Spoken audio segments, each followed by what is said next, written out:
#1 Iron Age Booty Daddy.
Ladies and gentlemen, welcome back to Iron Age. Oh, fucked it up. God, fuck.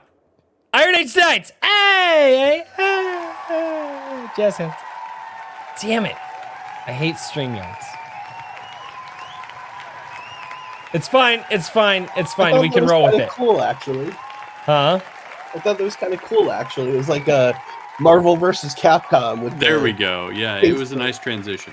you know, I fucking flubbed that. Well, so StreamYard changed their UI just slightly, so you have to click a button to get the actual like screens where you want them. Anyway, what's going on, man? How are you guys doing? Well, we're doing pretty well. Very well, despite being sick yesterday. Oh.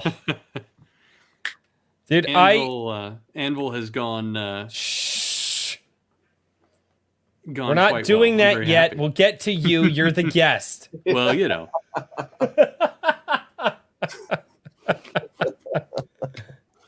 You're the guest this week. Yes, ladies and gentlemen, one of my esteemed co-hosts, one of the guys that I started Iron Age Nights with, is the guest this weekend, which is awesome. And also sucks because he's the guest, which means that I can't actually like trash on him as much as I want to. I will still, however, call you King Richard, the Ironheart. All right. Well, I'll let you get away with it this one time, but the meme is starting to get a little bit out of control. So, dude, do you want to fucking go with memes on me? Like, go to my guild and see the memes that they have. Like, are you kidding me? There's like 5 memes of me, like different like versions of memes of me. Just so you know. Oh, gentlemen, what do you say we say hi to the chat though? Yes, I gotta say hi to the chat. So over in the Rumble live chat. So if YouTube's not your thing, guys, we should be live on Rumble. God, I hope we are live. No, I'm live on Rumble. I'm getting crap over there. So, but we are live on Rumble. We've got Lieutenant Bob, also known as King Bob, and Skunk's Workshop just popped up over there. That's awesome. So, if you guys are more of a Rumble person than you are a YouTube person, go join us over in the Rumble chat over there. That is a fantastic way to go. God, these headphones are just different. Over in the YouTube live chat, I need to go to live chat. It's gonna, oh God. Oh, it just screwed everything up. Really quickly, Wrangler for 420 says, touch some buttons. Yes, touch some buttons. Touch the like button. And whether you are on Rumble or you are on YouTube, guys, make sure to hit those buttons to let people know that this is something that you enjoy watching. Rumble is doing really well for the lives Rumble is exceeding my expectations for the lives. That's great. Yeah, I wish they had more data on what those views mean. I agree. I want more data. Like I I've want been to complaining know. about that. Yes. Where did they watch for did they scroll past and the thing started to play No, and they went, oh, and then they kept supposedly- moving?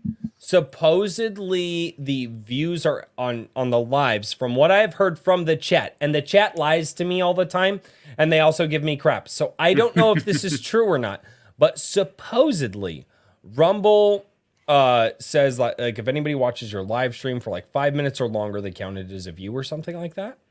So Wow. That's pretty high threshold. That's kind of where I'm at too, but I don't know. I have no way to verify that. I'm just going off of what the chat is telling me. That's a mistake. I mean, that's a great idea. That's a great idea. Chat is never wrong. Chat's never wrong. Chat's never wrong. Way to start the stream, Richard. It's fine. It's fine. It's fine. He's the king. He can ban whoever he wants to. So Whoa, actually, I'm gonna just time out everybody. Great. Oh, over in the Rumble chat, we've got Skunk's Workshop, Kikomon, whose name is different over there, but I know that picture. We also have Frequency Studios. We also have HP Hunter, which is Herman P. Hunter, the Lore Forge. So I hope that you guys are all having a blast over on Rumble. Over here on the YouTube chat, we have Kristen Colebrook. How are you doing? Horizon Talker. Oh God, I also have a locals chat. Yeah, I have 3 chats up. Like this is, I need to start making enough money at this that I can hire people to help me out. The voices in Royce's head are getting too much for him. No, they're fine. They're fine. The voices in my head are telling me, they're like, dude, what the fuck? There's 3 chats. Like, we can't pay attention to everything. They're a little unruly, but it's okay. Like, you let the voices and you just, you comfort them once in a while and just, it's okay. It's okay, voice number 1. It's okay. Okay, no, you go and then you get voice number 2. It's okay. And you just have to never mind. I'm giving away too much. I apologize. JVP music. They don't have names. Well, they used to, but then they pissed me off. Oh, okay. And now they have to earn their names. That's the thing for an anime. That's some shit for an anime, right? There you go. I like the that. voices and yeah. Oh my God, actually, that's not actually a bad idea for an anime. No, not at all. That's a really good idea. Anyways, JVP. That was literally just me making fun of myself, but I'm just like, wait a minute. Well, what do they say about genius and insanity? They're only just like one step away from each other or something like that. JVP Music, kneel before your king for $5. Absolutely. JVP. Hail JVP for that awesome track on the trailer. Dude. You know what's so funny is I'm hearing so much of his music in other places. When it's a JVP tune, I'm just like, oh no, I can hear it. And it's stylistically as a musician, like it's one of those things you pick up on as a musician. And I don't know if other people can just pick up on it innately, but it's one of those things. It's like when you hear something, you go, wait a minute, that guitar sounds very familiar, but it's not a band I know. And you go and look up, oh, okay, that guitarist went from here to there. Okay, that makes sense. I do that all the time. Kikomon for $50. Holy shit. Thank you, sir. Over on Rumble. He says, for Rumble's sake, Kikomon song. At the end. I saved the Kikomon song for the end. We will do that at the end, as long as it's requested. We have to remember. We have to remember for the outro time. Definitely. Yeah. It fits in better in the outro time. I feel. I really do. For sure. Because I am trying to have somewhat of a structure, and my chat doesn't give a fuck, so. All right. Horizon Talker is also in the YouTube chat. We've got Raven Nevermore. We've got Hojo. What's going on? Raul Nyanzi. How are you doing? Brian McCoppin. Brian. Hi, Brian. Brian, good sir. I have a box from you. Oh, yeah. Should we do what's in the box from Brian McCoppin? Sure. Sure. Let's do it. Because What's in the box? what's in the box? All right. Because I didn't totally forget that it was sitting here. The last, so just so everybody knows, I know I've put a few posts. This last week has been different for the family. Guys, don't worry. Everything is fine. And I appreciate the people who have reached out to me. Thank you so much. But it's just been one of those things. I just haven't had time. And you know what? What better time to open up the box? I am running a knife down towards the nether regions. That's not a good idea. So I saw that and was like, It'll be fine. no, it will not be fine. That's the anti of fine. That's absolutely It'll be not. for a good clip, that's for sure. It's just snuff film light is what that is. Yep. Oh, there's a lot of tape on. Wow. Have I used my knife that much this last week? Apparently, I have. Because the knife is not cutting what it should. So, Brian McCoppin, step 1. Cut hole in box for $10. Thank you so much, Brian. All right. And head, I'm going to be disappointed. So, I am... it's just been a stress-fueled week, guys.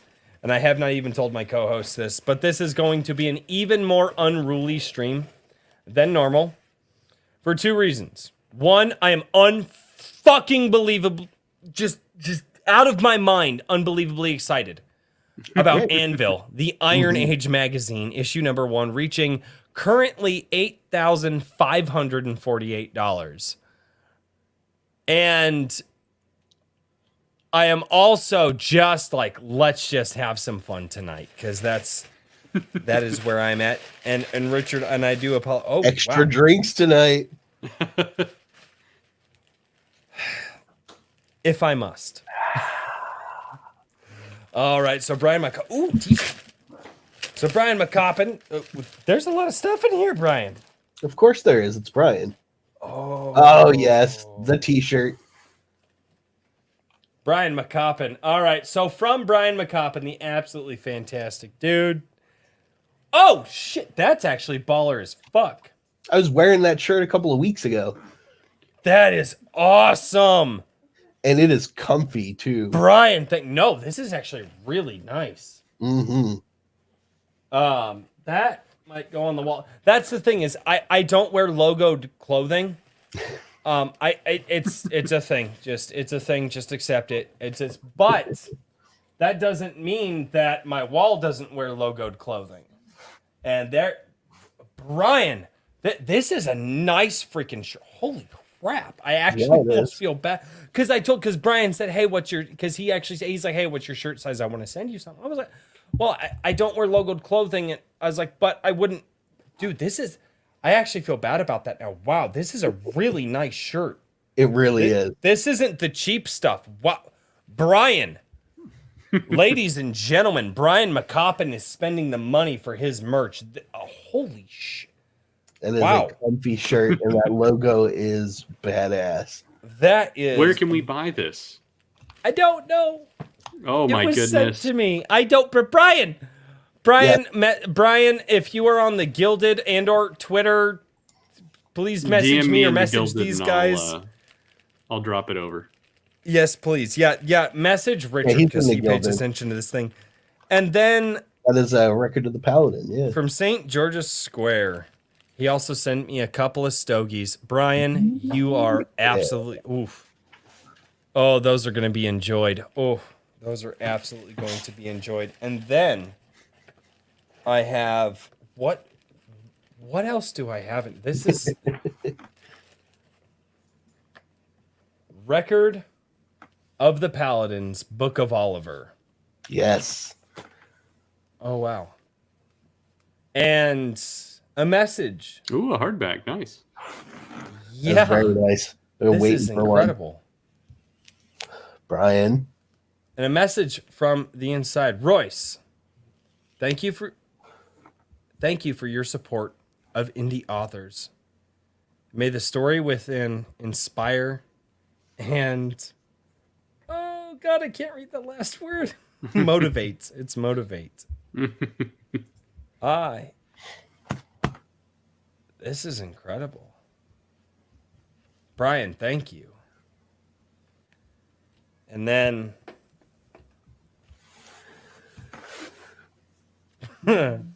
Hell Desk to Help Desk. Oh my God. Brian. And then from Yvette McCoffin, which I'm assuming with the last name being the same. Hold Me Daddy, Yvette McCoppin. Yep. Children's book. Mm-hmm. What you were asking for. It is. I want something I could put in the hands of my children. I was waiting for him to send you one. And then Records of the Paladin, Book of Oliver. Holy crap.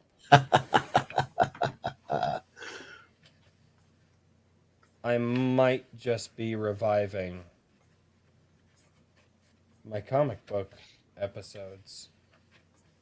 Yep, that is the first graphic series one that they're doing. Him and brain fart. Wow. Oh my gosh. Now I feel bad. His name's blown out of my brain. And he's one of my artists. I feel bad. Thank you so much. Guys, I apologize for doing a What's in the Box on Richard's night. This is going to bother me. That's all right. I'm a bit That's the reason I can remember his Twitter handle, but I can't remember his actual freaking name like an idiot. Twitter handle's just as good. People can find Ian Wilson. Ian Wilson, right. at the Great Scott on Twitter. He is the artist that did the Record of the Paladin graphic, and he's been working on my Tales of Aldeon graphic. Dude, that looks absolutely incredible. It's wicked. We haven't even said hello to the entire chat in YouTube yet. I was wondering. Chat's getting moving there. Don't give sympathy to them. Don't. You're the king. You don't give sympathy to the commoners. Well, but it's good for me to, at least put on airs. I know. I don't disagree. Swift Swordbrush is down in the chat. Hello, how are you doing? Guilty, Gearhead, what's going on? Oxen W, what's going on, man? Redoubt Production, hail to you.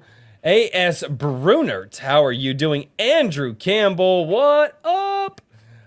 Calvin Gulata, why aren't you here?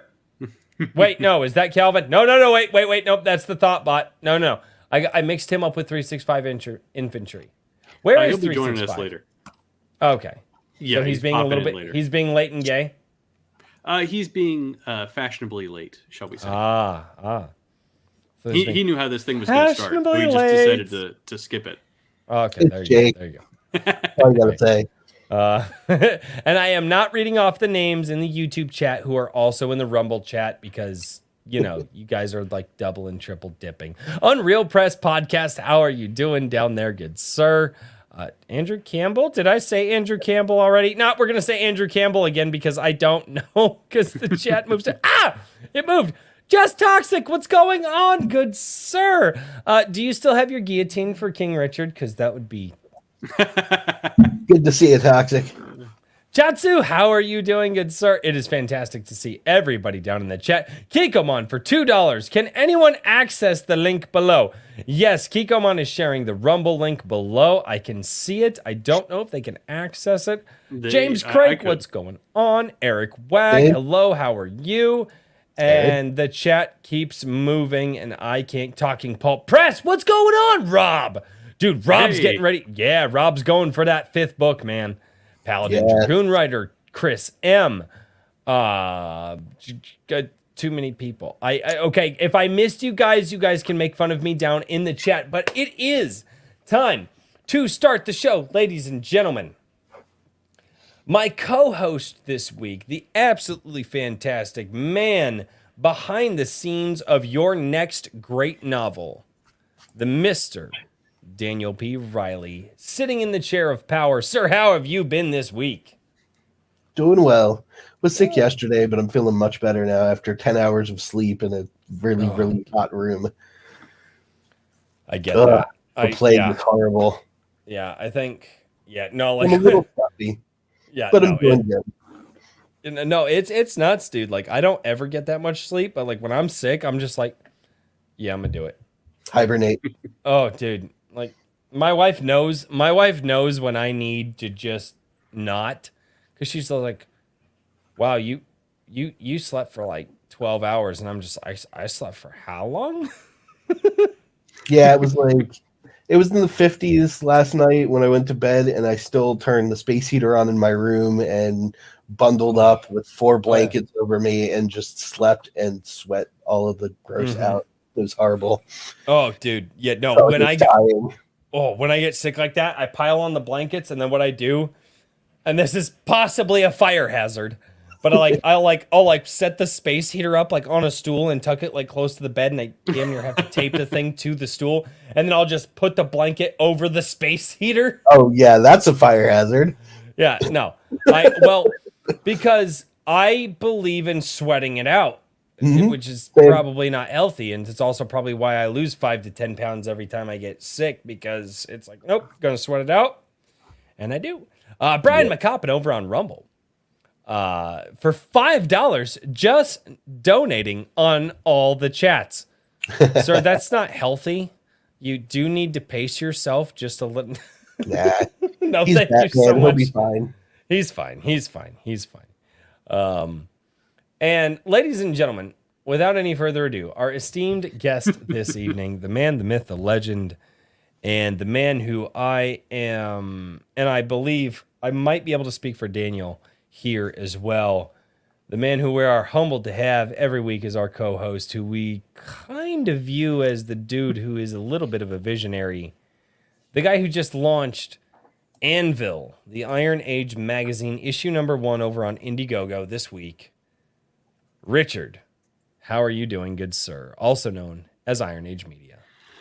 Well, I'm doing great. It's been awesome to see that Anvil is obviously actually going to happen, because, I was obviously very sure that things were going to come together. I just wasn't sure how quickly and how well Seeing numbers, the demand was going to be there, So it's been very strange. You know what I mean? I'm almost like, oh, it's happening. The number's going up. Wow.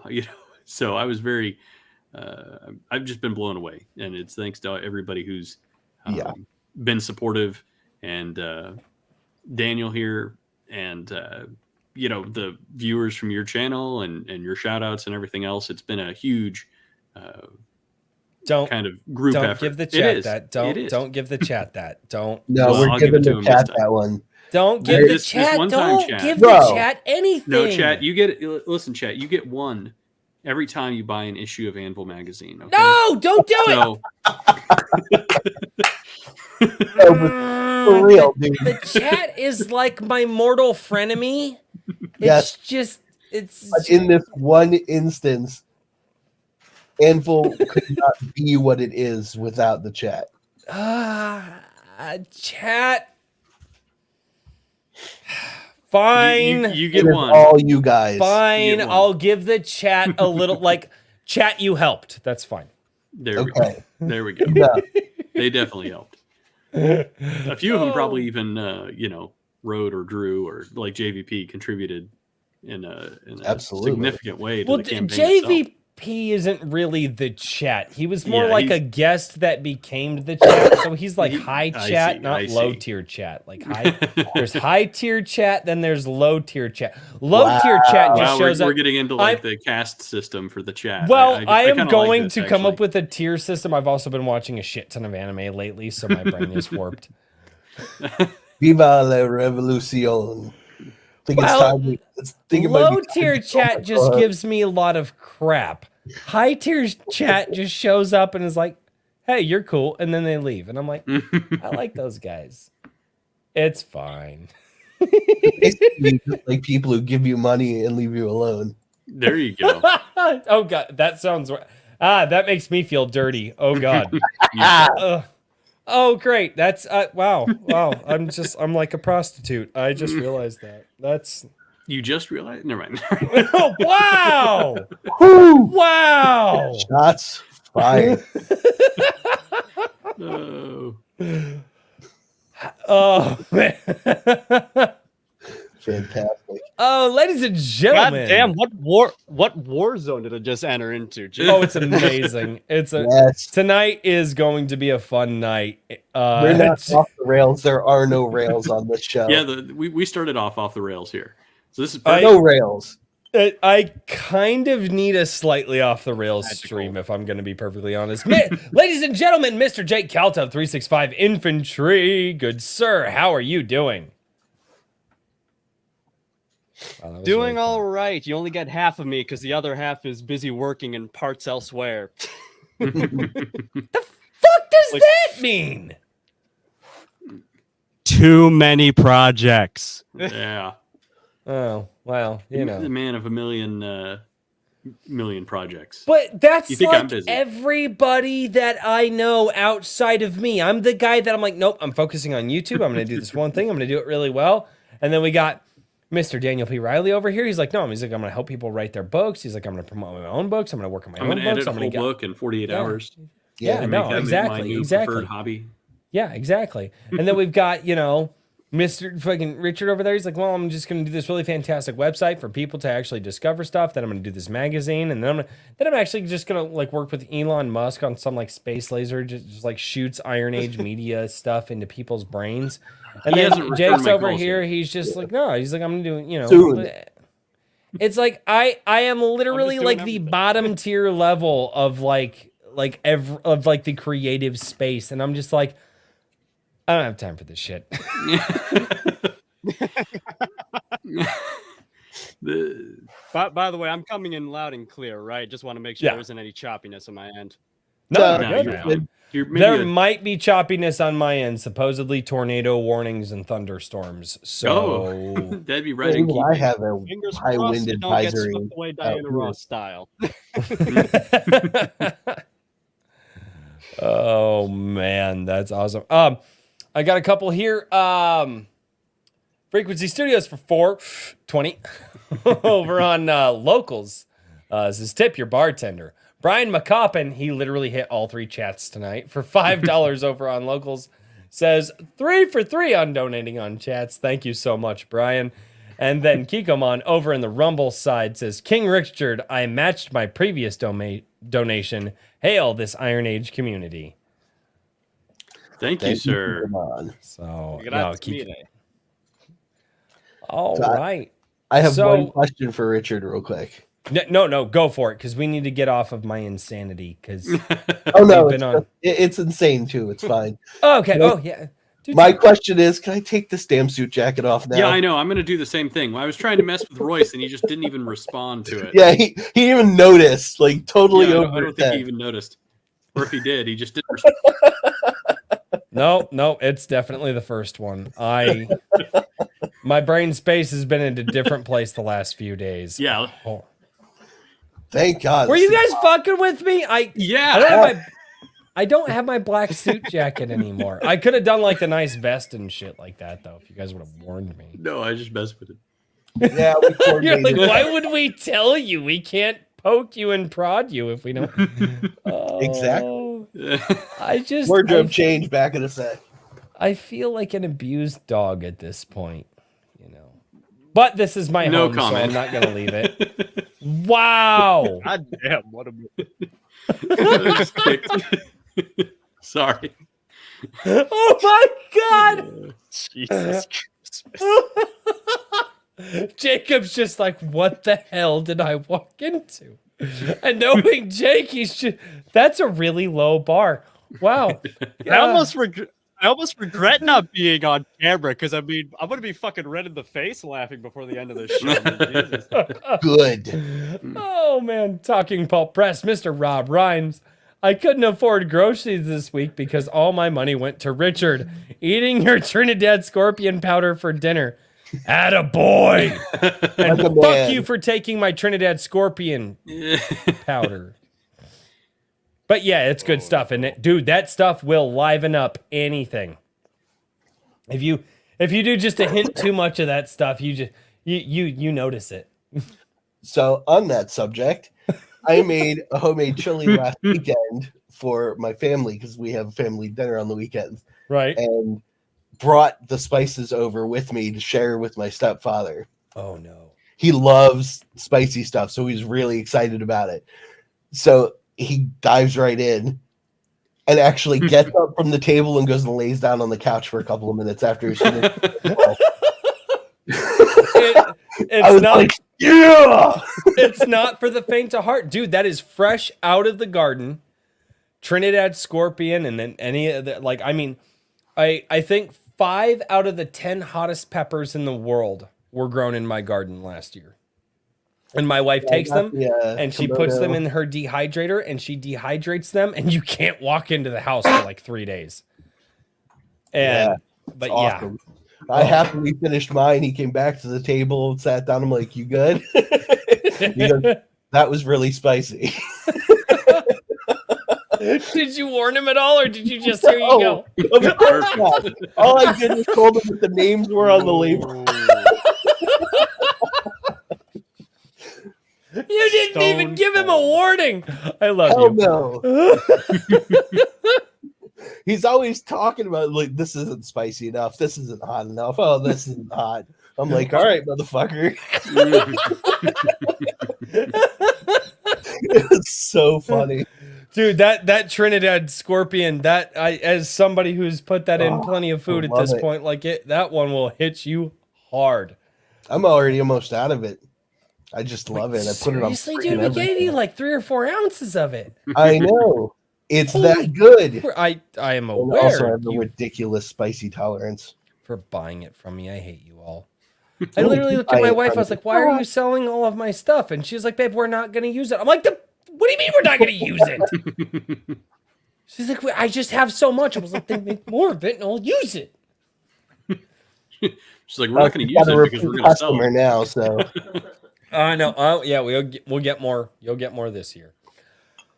Oh, good Lord. What the hell happened to this stream? It's supposed to be Richard's night with just the Iron Age magazine, Anvil. We got 2 hours. It's true. We do have a few hours. Hey, should we watch a video real quick? Let's watch a video. Let's do that thing. I would love to watch a video. No, let's do that thing. Let's watch the video and yeah. Let's watch the audio together.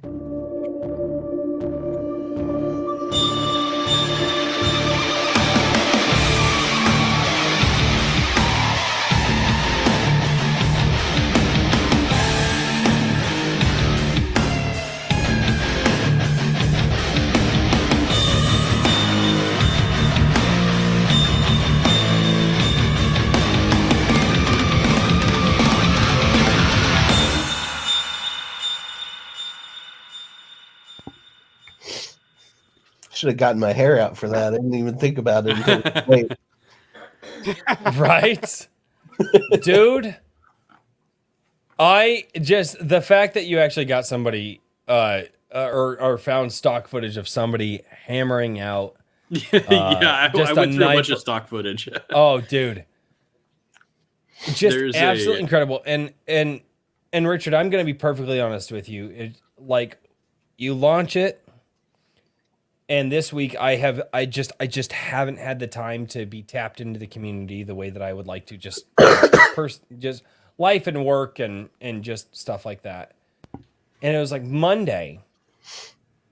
I was like, it was like getting, it was like I got done with work, and I start the truck and it's cold out, so I'm like sitting in the truck. I'm trying to drink it anymore. And I'm sitting in the truck, just letting it warm up before I drive home because I attempt to not crack my engine when I drive. And I look and I'm like, wait, how much has he raised? And you were like, and you'd already like $4 or $5 away from the goal, like or something like that, or like $100 or $200 away from the goal, something like that. Because I just saw it on Twitter. I was like, you've got to be kidding me. Yeah, and it was funded in like 6 hours, and I could not believe it. I was like, man, I hope it's funded in the first day, because they always say, like with Indiegogo, they're basically like you want to price it to the point where you think that you can get the funding done in the first, as soon as possible within the first couple of days. And I was like, it would be amazing if we could hit it in the first day. Yeah. No, and you did. And you did. I mean, that was I was surpassed. Yes, I was blown away. And I was like, a couple days later, I was like, oh my goodness, I should like send out campaign updates and everything. I was like, whoops. No, I mean, dude, it's already gone up since we've started the stream. You were 8,500, almost 80, and you're already up to 8,600 now.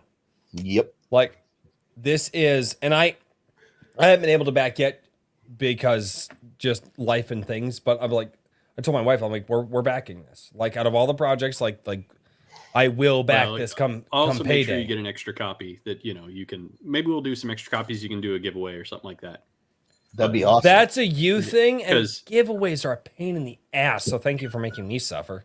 Well, ladies and gentlemen, if you want me to suffer, is already sponsoring one giveaway. So, oh, cool. You got to put that work. Maybe I'll just do more that way, so that then all because I'm already going to be doing all the fulfillment. So, oh my God, are you really doing fulfillment?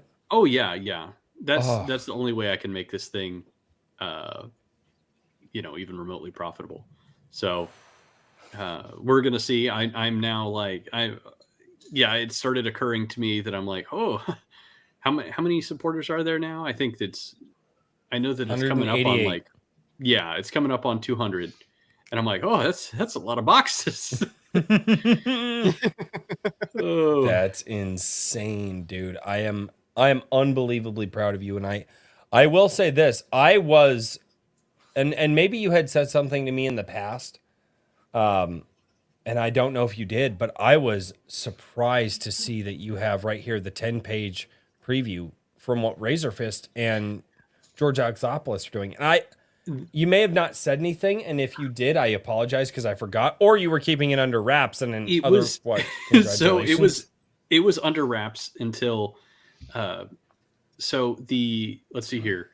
I guess the week before last is whenever I put out the interview that I did with Razorfist, and that the Thursday before that. So like basically just about 2 weeks ago, Razor did the interview, and at the end of it, he was like, hey, would you like to we were talking and we were thinking maybe we could put a 10-page preview in Anvil.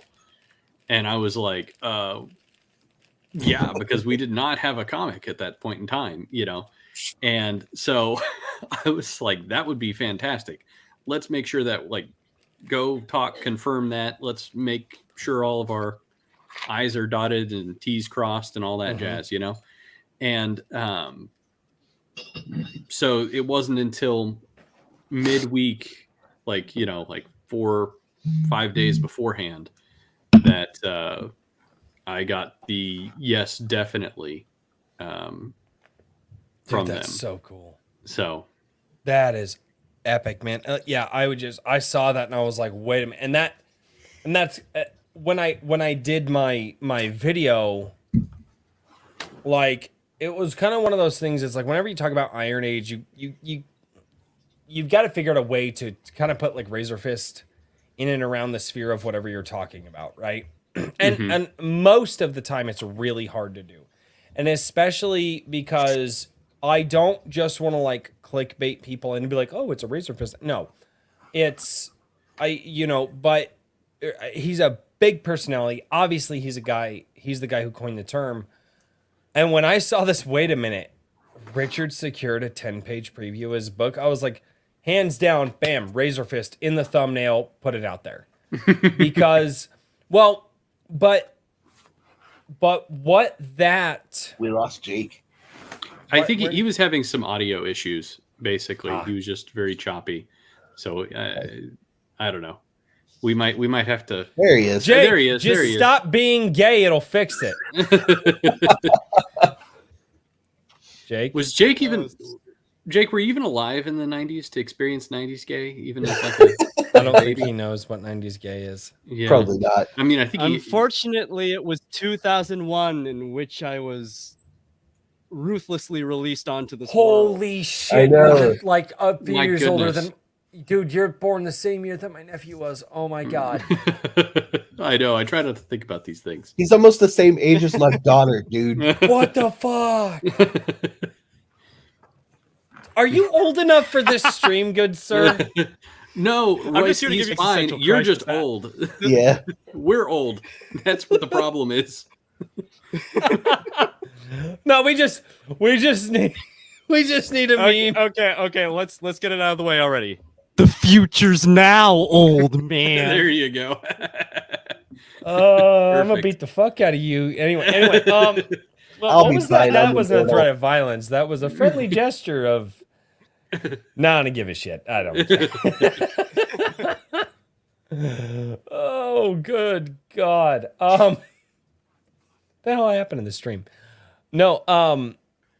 But Richard, I do want to get to conducting this in somewhat of a way that I would normally conduct an interview, and Good luck. although I have a little bit of a behind the scenes on this one, the chat doesn't. What inspired you and gave you the idea for Anvil?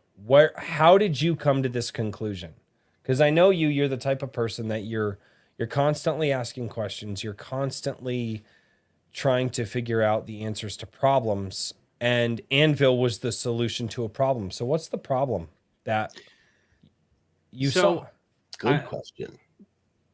I think that the problem that I sort of came across, which is something that I've said before, which is that people don't tend to be as like actually active in choosing what they're watching or what they're reading or what kind of content they're consuming as they think they are. Generally speaking, they are most consumers, and this is largely, in fact, I don't think this applies to anybody who's hearing this right now. You know what I mean? Because this is not our current, viewership. But most people, when they choose content, they first of all they choose a brand. You know what I mean? They choose, for the example of Chevy, magazines. Ford, Dodge, like Well, for magazines, they choose People magazine, or they choose Heavy Metal, or they choose, like science I was taking a fiction, shot or- at people with that one, just so you know. Okay, I see. No, but so my thinking became that there does need to be some branding for indies, because you look, and Comicsgate has done a good job of branding itself as Comicsgate, and there's been a few Comicsgate magazines, but in my experience, they seem more like kind of like groups of people who got along well and decided to work together and make one-offs, or like an annual, Right? You know what I mean? Right. Which is good. You know, I mean, that's fine. There's a place for it, but it's hard to get that outside of the current readership. You know what I mean? Or viewership, or whatever you want to call it. And so the problem that I was trying to solve is essentially create some kind of a product that people can put their work into, and then kind of send it out into the world and hit more, basically scoop up readers, and whether they're people who are here right now or people who are going to see this in the future. Because even within the indie sphere, and this very much goes for myself, nobody knows everybody and knows what everybody else is doing, really, even people who are super hooked in. And so if you pull in interesting people who are doing interesting things, and you take little samplings of stuff and kind of put it in a blender, and you have a nice variety of options, then people can kind of have a sampling of what they, what's in the space. And that's kind of my goal. No, and I think that's when you announced this idea, I was kind of hoping that you and I were kind of in a similar space, and I feel that and I feel that we were, because I'm attempting to do something similar here on the channel. Although I have to chase the YouTube algorithms and things like that, but you're adding this extra thing into it. You're adding the magazine, this kind of nostalgic idea, this idea of holding the physical media and really returning to this. Well, and that's another big factor. Yeah. Is Go doing on, sorry, physical there's super chats coming in, and I'm trying to pay attention to a lot of that. Go on. No, I was just going to say that physical media was our primary focus, because I think that there's a certain legitimacy with physical media. I think that people, if you're going to put your best foot forwards, I think it's almost always going to be physical media first. And, I've had a lot of people talk to me and approach me about, hey, when can I buy digital? Can I just get digital and everything else? I want to do that. And I'm thinking about maybe revising the way we do things in the future, but for this first issue, I really wanted to stay focused on doing the physical first, because that to me is where people go, oh, well, it's not a real magazine. Oh, well, it's not this. Oh, well, it's not that. It's just basically a newsletter, all these other kind of things that are not true. And like just immediately cut that off at the pass and say, no, we're doing physical right off the bat, and that's going to be our main focus. So, that was a whole variety of things that factored into my thinking there. And for me, it was really important, and that's one of the things that I was. Jake, stop being gay. Yeah, Jake. I was really, kind of hardcore about was the physical media, because in the author sphere, at the very least, the things that like Brian Asher does, the sign in greets, the convention, stuff like that, you need physical things to show people when you're there. Digital is wonderful, but at the same time, part of my local marketing tactic strategy is just scattershot. I leave my books everywhere, libraries, small, like used bookstores, things like that. Just put them everywhere. I've left them in some pretty interesting locations just for fun. But that's everything you're saying, chat, just equate everything he's saying right now to a sex joke with. Yes, go for it. Go for it. All over. I'm just like, how many children does Daniel have? Anyway, sowing the seeds all over the land. No, for things like personally, even for me, there's this little bookshop in a local town that gets a lot of business because they do special events, especially in the fall. And the bookshop does outdoor signings. So you just set up a table and put your stuff out there. I can take copies of Anvil with me for my book signing event there, and they'll be in front of people. I can leave copies of Anvil in my friggin' dentist's office if I want to. He won't care. Physical things just randomly placed around that people can look at give you the opportunity. Friggin' Starbucks down the street has a book swap. I can put copies of Anvil on the book swap shelves, and that gets the word out. And that's what makes me so excited to see, because I remember, and like I said, I wasn't like the nerdiest of kids. Like, I got some Yu-Gi-Oh cards when I was a kid. The Pokemon thing was a very, gotta catch them all.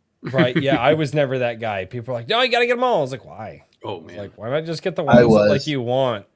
I was not. Well, that might be a controversial thing, but my favorite Pokemon are not actually from the first gen.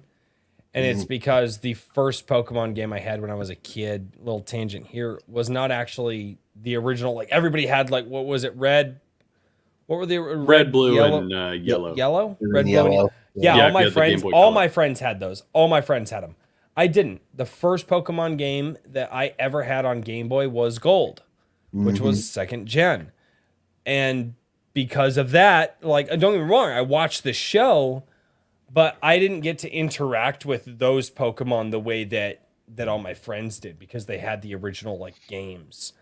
I got to interact with the second gen of Gold. And my buddy called me a hipster one time, and I told him, fuck you for that, because he's like, what, dude, you just always like the stuff that's just, I'm like, no, it's just like, I just interacted with the things at different times. And so, no, like Cyndaquil, my favorite fire Pokemon of all time. Like Cyndaquil, fuck Charizard, like that little bastard can go get raped under a bridge somewhere. Anyway. Jesus. But like, well, because I'm tired of fucking hearing about him. Cyndaquil is a fucking baller. He's adorable when he was little. But anyway, my point being is that going back to the nerd origins of me, I would see this stuff on the shelves in stores and the magazines and stuff. But mom and dad and I never had the money to pick it up. And now I do. And now with what you're doing, I have the ability to actually buy that thing, pick it up, and then hopefully do exactly what Daniel said. Leave it somewhere for some kid. I'll pay for it, free of cost. So some kid who's similar to me can pick it up and go, wow, this is really cool. You know, because I didn't have that when I was younger. This Guerrilla thing that tactics. this thing that's happening now with online creation and all that, it doesn't exist. Sorry, I just saw the chat. Yeah, I know. It didn't. This is why I don't pay attention to the chat. Engage. Sorry, Sorry. But this thing didn't exist. Well, I'm sorry, guys. It's been a week, but this thing didn't exist. The ability for me to do this, I couldn't have just. I could not have just found indie creators back in the late 90s, early 2000s. It's damn near impossible. And no, it was unless you were at some like. Unless I'm not saying it's impossible, but it was local bookstores. It was, and nobody knew about that. The market is changing, and I think it's already changed more than I think a lot of people have like given it credit for, essentially. So, you know, that's kind of something that's you know, I think is probably going to be evident with this magazine and with a lot of other stuff, is that I think as the indie sphere starts to try and kind of like build bonds across the various subgroups, if people are willing to do that, you know, I think that people are going to realize that there's a bunch of different interesting little things out there that they want and they don't know about yet.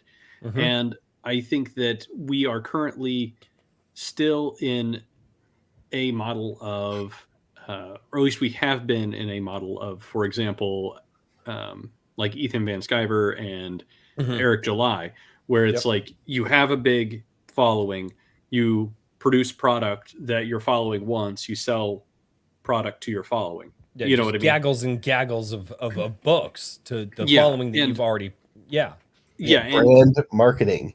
Exactly. And I mean, I think that's definitely going to work. But what I think is already here now is that there is a sort of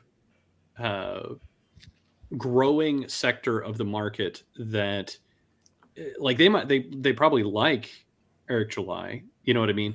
And they like Ethan Van Sciver well enough, sure, but they're not like, if they buy their products, it's not necessarily because they really like them all that much. You know what I mean? They're not buying it to support that person. They're just buying it because they want something outside the mainstream. They want something interesting. And then as that market grows, there's going to be a lot more people, in my opinion, who... If I can offer the inverse to you really quickly, I think a lot of people who are buying from Eric July and Ethan Van Sciver, I bought, I mean, ISOM, it's you know, I mean, you know, and I've got my signed copy over here. I bought it because I believe in what Eric July is trying to do. Sure. But that to a point will only go so far. And then people will start saying, okay, well, Eric releases 3 books a year.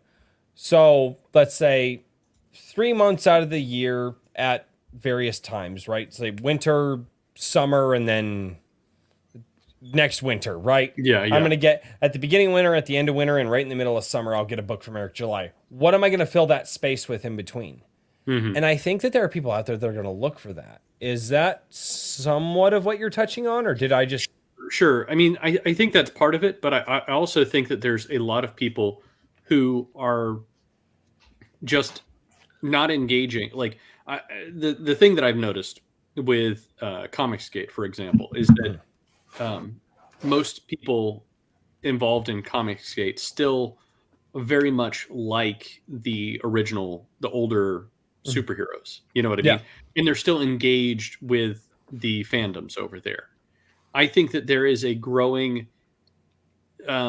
market of, how do I want to put it? Almost like more normie consumers who are not big fans in a very particular area. They're just generally dissatisfied with the mainstream. These are people who normally would, who, if you go back 10, 20 years ago, they wouldn't be going to conventions. You know what I mean? They would just be watching whatever's on TV. The convention scene is something that's really new in the last like 10 years as far as its popularity goes. Sure. Yeah. And is becoming more popular. Obviously, the convention scene goes back as far as, as conventions. However long. But my point is that there's more, I would say, casual consumers entering into the indie market. And, Agreed. I think that really what I'm looking at is kind of those casual consumers and saying there's a lot of really interesting stuff out here that you might not encounter unless you were doing a deep dive on one thing or another. You know what I mean? Yeah. Here's a bunch of absolutely. Richard's here's a bunch of different stuff for you to explore. No, and but that's what one, that's what he needs to do, and two, he's not for lack of trying to pump you up too much, you're not trying to tap into one well. You're trying to reach into a bunch of different wells and go, hey, here, which one, fantastic Mizda strategy, by the way. But two, doing what you're trying to do is saying, hey, there's all these other artists out there, because the one, and I okay, Richard, so tell me, and you may have come to this conclusion in a different way that I have come to this conclusion, but let's see if it's somewhat the same. So there are people out there saying, I want something different. I want something different than Marvel. I want something different than DC. I want something different than what's just out there right now. And my answer to that something different was, well, I can't, I legitimately can't just pick one thing because there's so many different things out there. And so my idea was to platform all of the different things. Is that what you're going for here? Because it's kind of like, I guess it's more it's sort of like that. I would love to do that. Right. But I just don't have the, what would you call it? The bandwidth right now. Well, yeah. So right now it's kind of like, I'm going to whoever comes to Anvil, you know what I mean? And there's multiple pieces of this puzzle that I've been thinking about. Right. Right. And one of them is I want it to be a sampler platter of what's in the indie space occurring right now. You know what I mean? It has to be. And that's part of the reason why I haven't really had, I don't know, I have not gone backwards very far with Iron Age Media, is that I'm very much like, what is happening right now? Because if you start going back, then you need to go farther back and everything else. But, what is hot off the presses, what's new and fresh in the indie sphere, and what's the best of that I can give to you this issue? Okay, so that's the first part. And then the other part of this is I also want to start increasing the viability of people, the viability of being an artist or an author in the space. Okay. Because it's all well and good for, there's already a ton of really good magazines in this space. You know what I mean? As far as like pulp magazines, mind you, they're all literature focused, or they're, like I said, there's some Comicsgate magazines. Right. There's not many that have. I don't know of any that have straddled the line like this, right? Yeah. But the thing that I am trying to do is say, all right, well, we are going to pay for everything that goes in, and it may, it's not going to be like, buy a new car money or whatever, right? But maybe it's not even the way inflation's going. Maybe it's not even more than 2 dozen eggs, but it's at least something, and it's going to be consistent. Consistency is my big key. So it's I want it to be something where we're changing the tone of indies. Yeah. At least within the market, which is like, if you're good, if you send something in, we will pay you for it. You know what I mean? And if it's, also, sometimes things don't always fit exactly in. And that's another big learning thing that I had to do, was like, I kind of just put out an all call for, hey, send me your stuff. And like, people were like, so what kind of stuff do you want? And I was like, man, I just, well, let me think about that, so I could have done better. And then we got a ton of submissions. Oh my God. Yeah, we really did. And it was great though. I can't imagine the inundation that you got with all of that, because that was fun. Yeah, well, yeah, that's right, Daniel, because you worked on this. So that was a fun 3 weeks. Yeah, Daniel already has more of a behind the scenes look than I do. I knew this was coming. I knew this was coming. Oh God, probably a month or two ago when you started talking. Yeah, about probably it. Whenever I first started talking about doing it. Yeah, I think. Yeah, but I am not. I'm just the megaphone. Like, I am no good until said things come out. Right? They're just like, they'll be like, "Hey Royce, this thing is coming out," but until then, go away. And then those guys will go and do all the behind the scenes work, which is fine, because then when I get to see the thing, I get to, one, take the thing that you guys have been working on and use it for my own purposes of my channel. So thank you for that. Welcome. And then two, get to be genuinely excited for this thing that I'm looking at for the first time.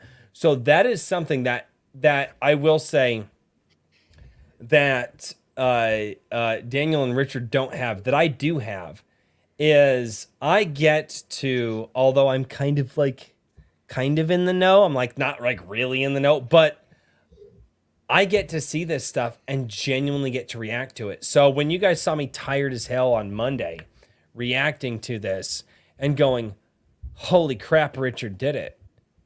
Richard just did this thing that, like, I wasn't even sure what you were going to do. And it was a very similar reaction that I had with Eric July. I wasn't sure what Eric July was going to do. And I had a very similar and I really reaction. appreciate that video. That was I saw it and I thought it was going to be a little bit more of a meme than it ended up being based on the title. I was like, okay. As much as did you not like my title? Oh, I did. I just thought it was going to be kind of jokey. You know what I mean? So yeah. No, it was in. As much as I made fun of you for it, it was. Believe it or not, that was in all seriousness. Like, oh, I could tell, and I really appreciate it.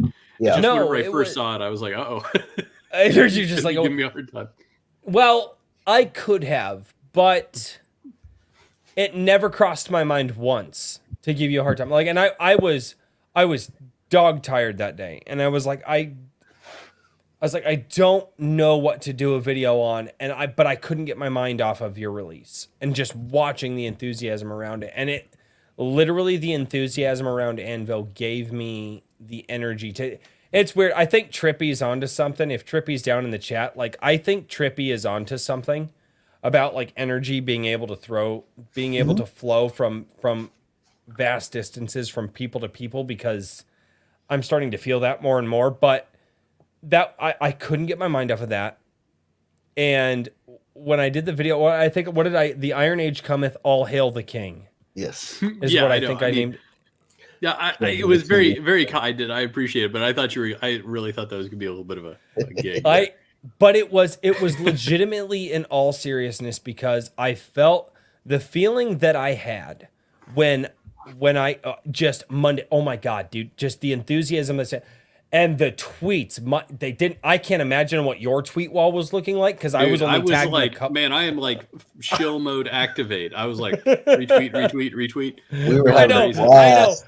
I know, and like but like my tweet wall was absolutely retarded, and I was like I was only tagged in a couple of them, and I was like, I can't even imagine what you're going through, and I'm looking at this, and all I could feel was a sense of pride, like an immense amount of, and it's not even my project, it's just, and at this point, I hope that I can call you guys friends instead of just co-hosts. But it was just this immense amount of pride that I had, that a friend of mine had this goal, accomplished this goal, and then has this much enthusiasm around their goal.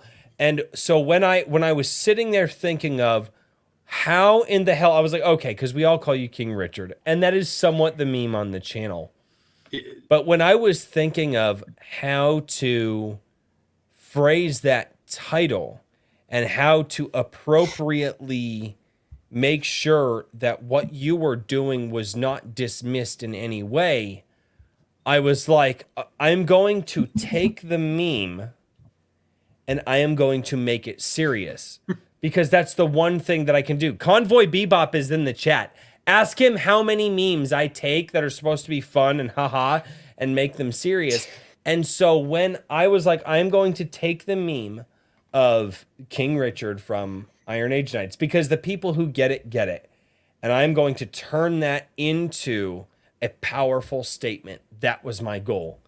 Because when I saw what you were doing, I saw the enthusiasm around it. It was all hail the king.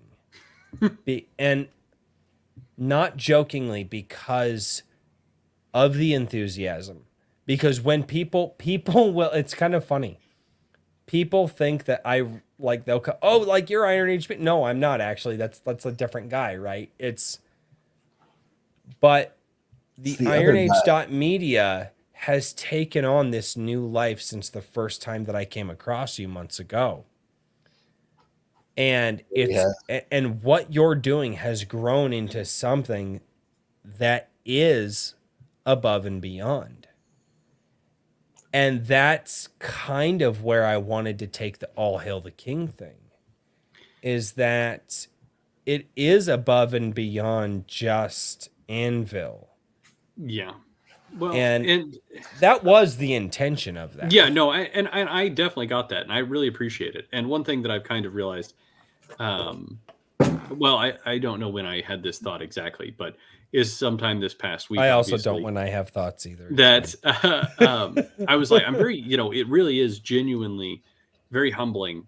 I know everybody's goofing around about it, but people really are genuinely putting a lot of faith in me to deliver something, and I'm incredibly grateful that they're doing that. You know what I mean? That is an act of faith that everything is going to pull together, and that like we're going to be able to make it all work. Now, of course, I'm very confident. I wouldn't be putting myself in this situation if I wasn't 100% confident I could pull it off. But no it's pressure still, indeed. I know, right? But it's one of these things. That's $9,000 worth of pressure. I know. It just cracked it. I was like, somebody. Yep. Really, just cracked $9,000? Did it just do it? Yes, we did. Yes, we did. Oh shit! Ow! Wow. 192 backers. $9,000. We literally were having this conversation earlier in the day. We could be drip fed sales, and I think we'd have a good chance at hitting the 30K stretch goal, honestly, because we've got over a month left. Yeah, and it's the performance really has just been incredible. Yeah, I'm And most of that has been through our supporters. Everybody retweeting it and putting it out, talking about it. Oh, absolutely. It's the word of mouth in action. Yep. Yeah. It's some people like there are several folks who have, you know, gone way above and beyond what I ever would have imagined somebody would do. You know, I can't remember who it was who was talking about printing out posters with the I don't know if it was the QR code or the address for the campaign. And I was like, man, that's really nice. Like, thank you for doing that. You know, that's awesome. And before I go, I gotta go, but I need to say this thing. I'm sorry to interrupt. I need Richard's face on Vegeta saying it's over 9,000. I can't hear you. I don't have my ears in. Chat, do not fail me. Photoshop. Chat, don't fucking fail me. I need Richard's face on Vegeta. It's over 9,000. Okay, I will be right back. I gotta check on the kids. Do I need to be like holding? Do I need to be screaming into the camera or something like that? I'm trying to remember how that actually looks. But anyway, he is yelling, but it's fine. This will be good enough. Yeah. You know, what's really funny is somebody just said it's like 12,000 Canadian. I was on with Michael Bancroft last night on his stream, and he pulled it up, and it was like 11,000 something or other. And I should go back and watch because I think I'm like, my eyes like bugged out of my head because I was like, oh my goodness, before I realized it was like in didgeridoos or whatever it is that they use down there as their currency. I was watching I was watching the video and I saw the screen pop up when he brought it up, and I had that instant reaction, but I also looked directly next to the number. Mm-hmm. Like my eyes just went, whoa, that's a lot of money. And then I looked next to it and went, AUD? Yeah, okay. Yeah. I got fooled for just a second longer than that. But anyway, so yeah, it's been a fantastic experience, and you and Jake have been a huge help. Like, genuinely, there is no Anvil without the two of you, you know. And well, you know, I'm in your corner, man. Yeah, absolutely. But I mean, it's good to have people in your corner and pay your King Richard tax. Okay. I thought, yeah, okay, that's funny. Oh God. Yeah, I think I saw somebody threaten to go Robin Hood on me if it's not good. And listen, it's good. It's going to be good, and we are going to roll anything that is above a certain amount into issue number 2 and get this thing moving, you know, because right now with issue number 1, everything was kind of just out of pocket and on a prayer. And it's going to be so nice not to be in that situation for the second issue. So it's going to be the same amount of work, just a lot less stress because you know what's coming. Exactly. I'll actually sleep for the like 4 or 5 days before launch. Yes. And Robin Hood, you don't have to worry. I did the editing for everything, and those of you in the chat who have worked with me know that I am very critical professionally. The work that I did do with the contributors, not as much as I expected. A lot of the stuff that was approved for the magazine, and even the stuff that we didn't approve, was well above and beyond my expectation going into this before I even started receiving the stories. So everyone that submitted, you guys did a fantastic job. Oh yeah. And thank you everybody for submitting. Like, even just submitting is an act of faith. You know what I mean? That you're going to send this in, and I'm ultimately going to put it in something that is worth, you know, that you want to be associated with. So top to bottom, I can't thank everybody, especially everybody here, because you guys have been like really at ground zero and part of the core group that has you know, been able to make this happen. So thank you guys so much. And if I was going to say the other thing that we're going to talk about, and if Royce isn't back yet, well, actually, it kind of stinks that Royce isn't back yet because we can't do a split screen here. And well, hold on. Can I? No. Oh, even wait if I till he could gets share. back. It won't be too long. Yeah, I was gonna say the other thing we need to talk about tonight is we need to catch up on some of what Jake has been doing with 365 Infantry. See, so he's Absolutely. he has a book now. Producing youngin. You know, he's been. Oh, he's I been have moving and grooving. a Rumble chat here for $2 from Kikomon about Jake. He says 365 Infantry never held a Nokia brick. You know, you could shoot those things with a 9mm and they'd still make a phone call. Have you seen that video? Yes. I think I have once or twice. Yeah. And as someone who owned one, yes. You could run those things over with a truck and they Oh, still man. make a phone call. Oh, definitely. Trucks are nothing. Literally, the only reason I got rid of it was because of the functional features of new smartphones. I know. If not, I would still be using that same goddamn phone right now. I needed to. I've been saving that Rumble chat. The Comicsgate chat over in Michael Bancroft were kind of razzing on the Iron Age moniker, and they were suggesting different kinds of they were kind of giving you the business and whatever else. And one of my suggestions was we should have the Nokia phone age. That's the indestructible age. Literally. That's what the Iron Age evolves into the Nokia phone age. Yeah, right. Exactly. Right. Oh God. The unbreakable Iron Age.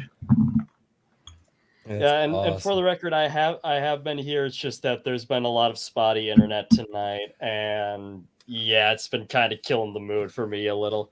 No, you're good, man. Dude, no, we've got storms. We've got storms here tonight, so I fully expect a power outage. Speaking of soon. killing the mood, I'm going to tell a little anecdote here that just occurred with my beloved wife, who you may have heard her make some kind of frustrated exclamation. Ladies and gentlemen, this is how King Richard gets murdered. Gets divorced. Yeah, it becomes anyway. She gave me my coffee like she normally does. And I wasn't really paying attention, and I'm still congested, so I can't really smell very well. So I'm like sipping it, and I see her over there looking at me, increasingly agitated, as I'm just like taking tiny little sips of this incredibly hot liquid. And finally, she holds up a little April Fool's sign and throws it on the ground angrily. And she's like, "It's just water. It's just hot water. What's wrong with you?" So I was just drinking hot water. I love your wife. Your wife and my wife are never allowed to meet ever. I love your wife. She's awesome.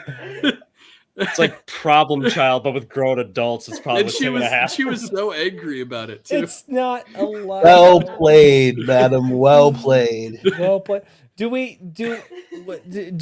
So we do. I have coffee. So if you are King Richard the Iron Heart, obviously it is Queen of the Iron Age. But what is her heart? I'm assuming is it the like we gotta come up with chat. I think somebody said the Madam of Metal or something like that. Ooh, the Madam of Metal. Ooh. Well, my wife's name online for a long time has been Metalhead Maiden. Yep. But the Madam of Metal. That works. Ooh. That could be interesting. I dig it. There's a lot of parallels here. You got the Metalhead Maiden and the Iron Booty. That was not over that there. was not me. That was my drunken friend, Convoy Bebop, down in the chat. Horizon Talker. I think Iron Maiden is probably copyrighted. I don't want to be sued. Thank you. Not a good idea. Right. Yeah, I think that is the case, actually. Oh God. Brian McCoppin over on Rumble for $5 says, "Everyone take a shot/drink or you're 90s gay." All right. I already did. But it's not on video, so you can't prove it. So Jake is definitely 365 infantry. So 365 infantry is 90s gay. And with that being said, good sir, what are you working After being violently insulted, Oh, that's right. Your generation believes that words are violence. Yes, words Here are we go. violence. There we go. There we go. Hey, he lives. He lives. One night only. No, it's just, but it's an entire shuffling act that's taken place. I understand. I get it. Finally get your baby face on screen. There you go. You make us all look haggard. It's funny too because I shaved a couple of days ago, so now it's just double shit. Oh my god! Everybody gives me crap. Like, Rice, grow a beard. I'm like, I hate beards so much. Like, I'm a white guy, dude. I'm a white guy. I'm gonna look 95 by the time I'm 40. My problem is that the mustache always comes in looking like freaking Vincent Price over here. Lean into it. Oh gosh. just go in with the transatlantic accent and everything to boot. Yes. 365 infantry. All right. Now, do I have the right to shill? Of course. Yes. Right. Go. Granted. For What it. my channel is for, good sir. And Lay on. Yep. And first off, just to put my little stamp on Anvil, since I was rudely interrupted by Mother Nature. Well, you're on the freaking thumbnail, so I would hope you well- had something to do with Anvil. Exactly. No. I'm layout designer and formatter, so I'm responsible for putting story, illustrations, slapping it all together in a nice, handsome form for both paperback and digital. Handsome, and I can that's only sexist. Get the hell out of here. Well, you heard it from 365. I'm out, guys. Get off your own stream. Stream Roy. shuts down. No, I wouldn't. I shut know, the but stream down. it's, and I'm looking forward to really getting into the weed. I'm looking forward to getting into the weeds of it because I'd done a lot of formatting, troubleshooting, getting the 2022 annual together, and I really just do look forward to seeing this come together. I move like a freight train, so hopefully the first draft will come quickly, and then we can troubleshoot our way through everything as we basically have been all the while. Yes, breakneck speed. And also, I am the one responsible for editing the trailer, which was really fun to work with, especially with JVP's score. The Queen hath And I agree, spoken. looking like Vincent Price is awesome. The Queen hath spoken. Grow the Indeed. mustache. The queen hath Indeed. spoken. She may be the queen of the Iron Age. That people keep saying that. So yes, R.H. Snow has been dubbed the queen of the Iron Age by my Honestly. chat. So- Correct. And I am the #1 Iron Age booty daddy. So I feel like my chat deserves the right to to name the queen. I might as well There's just the lean. deflated pull quote. I might as well just lean into it at this point because, sure. Oh God! Oh, So, my gosh. Jake, man, it's been a while since I've talked with you, and I haven't had the time to keep up with like anything that I just- anybody is doing, legitimately. And dude, I've seen the DMs that you've sent me and just how you're moving, what you're working on, the strives that you're doing, and I have not. God's honest truth, I have not had the time to dedicate to what you have been sending me. But dude, just what are you working? Man, dude, you're moving at lightning speed. And the All right, the passion I'll in what you're drop- doing. So just go. Just the floor is yours. All right. I won't be able to pull everything up as quick as I'd like to, so I'm just gonna drop stuff in private and leave you guys to sort out the rest. But long story short, Hand grenade. 365 in and of itself has been growing feverishly, growing fast. The big development, obviously, that happened between now and then is one, the 22 annual collection came out. It's available on Lulu and Amazon, and it is all 24 stories released last year, as well as an original, which is the springboard into a serial I'm going to be running this year, starting at the end of April. Give everything Excellent. just a buffer because internet. Woohoo.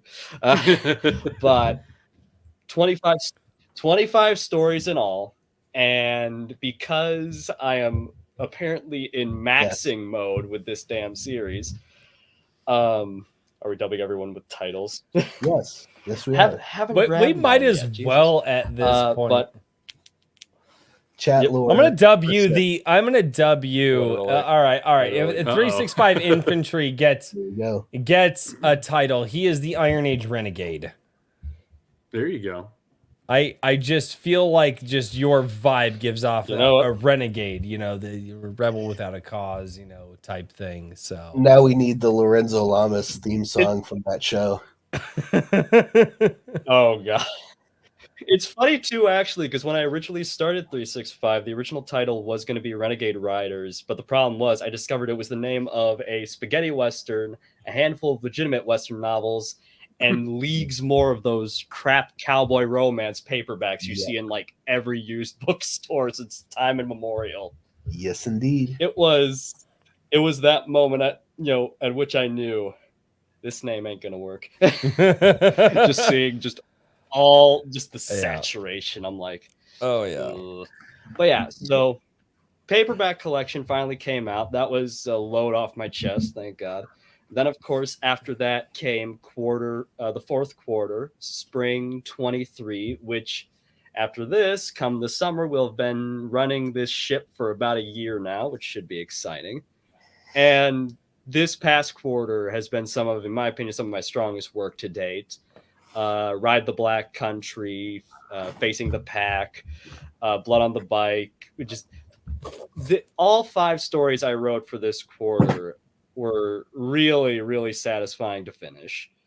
And even more so is that I've been working on the audiobook series thing. I hesitate to call it an audiobook because it really isn't. It's being done totally episodically, no serial elements.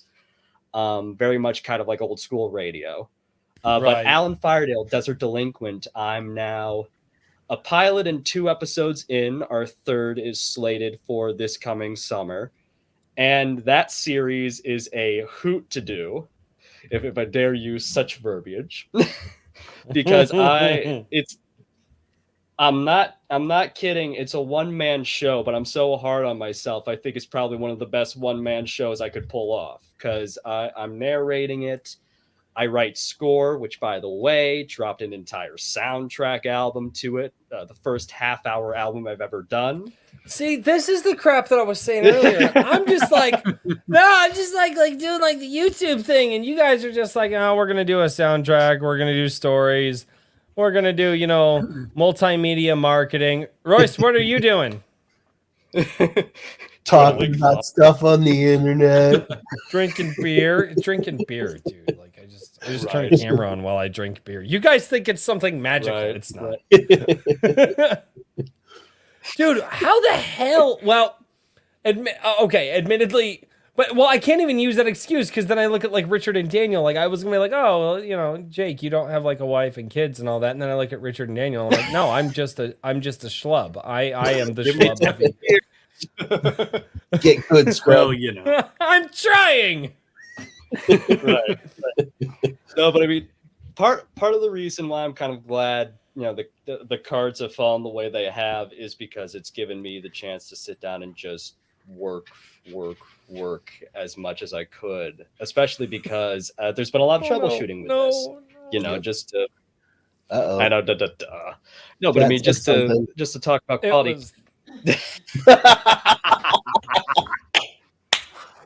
Oh my god, the chat really is demonic tonight. My gosh. I just loving it. Love them. They put things out there, and I can't stop it. Just to cap it off, though, there has been a lot of troubleshooting in this too. I mean, to get quarter 4 over the hump, I literally just told people for like 2 weeks, I'm just going underground. I've got 5 stories to finish. I've got a half hour, which turned out to be a 40-minute audio show to do. And it's just like, I just don't have time to sit down and promote it the way I'd like. And so we descend further. Anytime Herman has anything to say, we descend further. Exactly. Well, it's but I actually mean, right at another 9:30, so Mhm. we yeah. are in fact descending into chaos further. No, it's So, the hour and a Right, half mark. right. Where I'm trying not to, but it's not. The chat can't. The chat literally cannot Oh my handle more gosh. than an hour and a half No, but I before mean- they just spurg.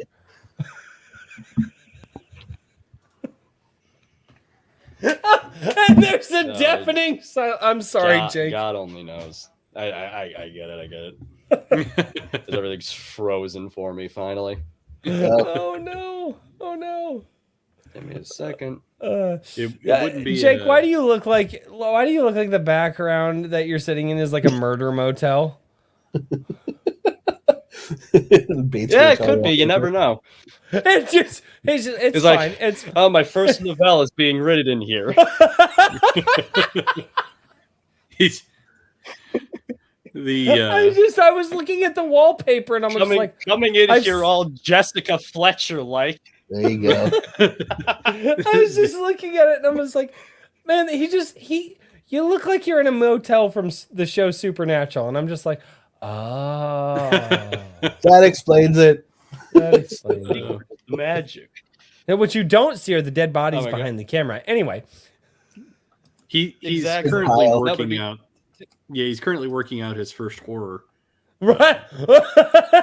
He's doing some testing My, fir- on what works. my first real horror. I've been writing scripts since God knows when. Anywho, but just to get back on the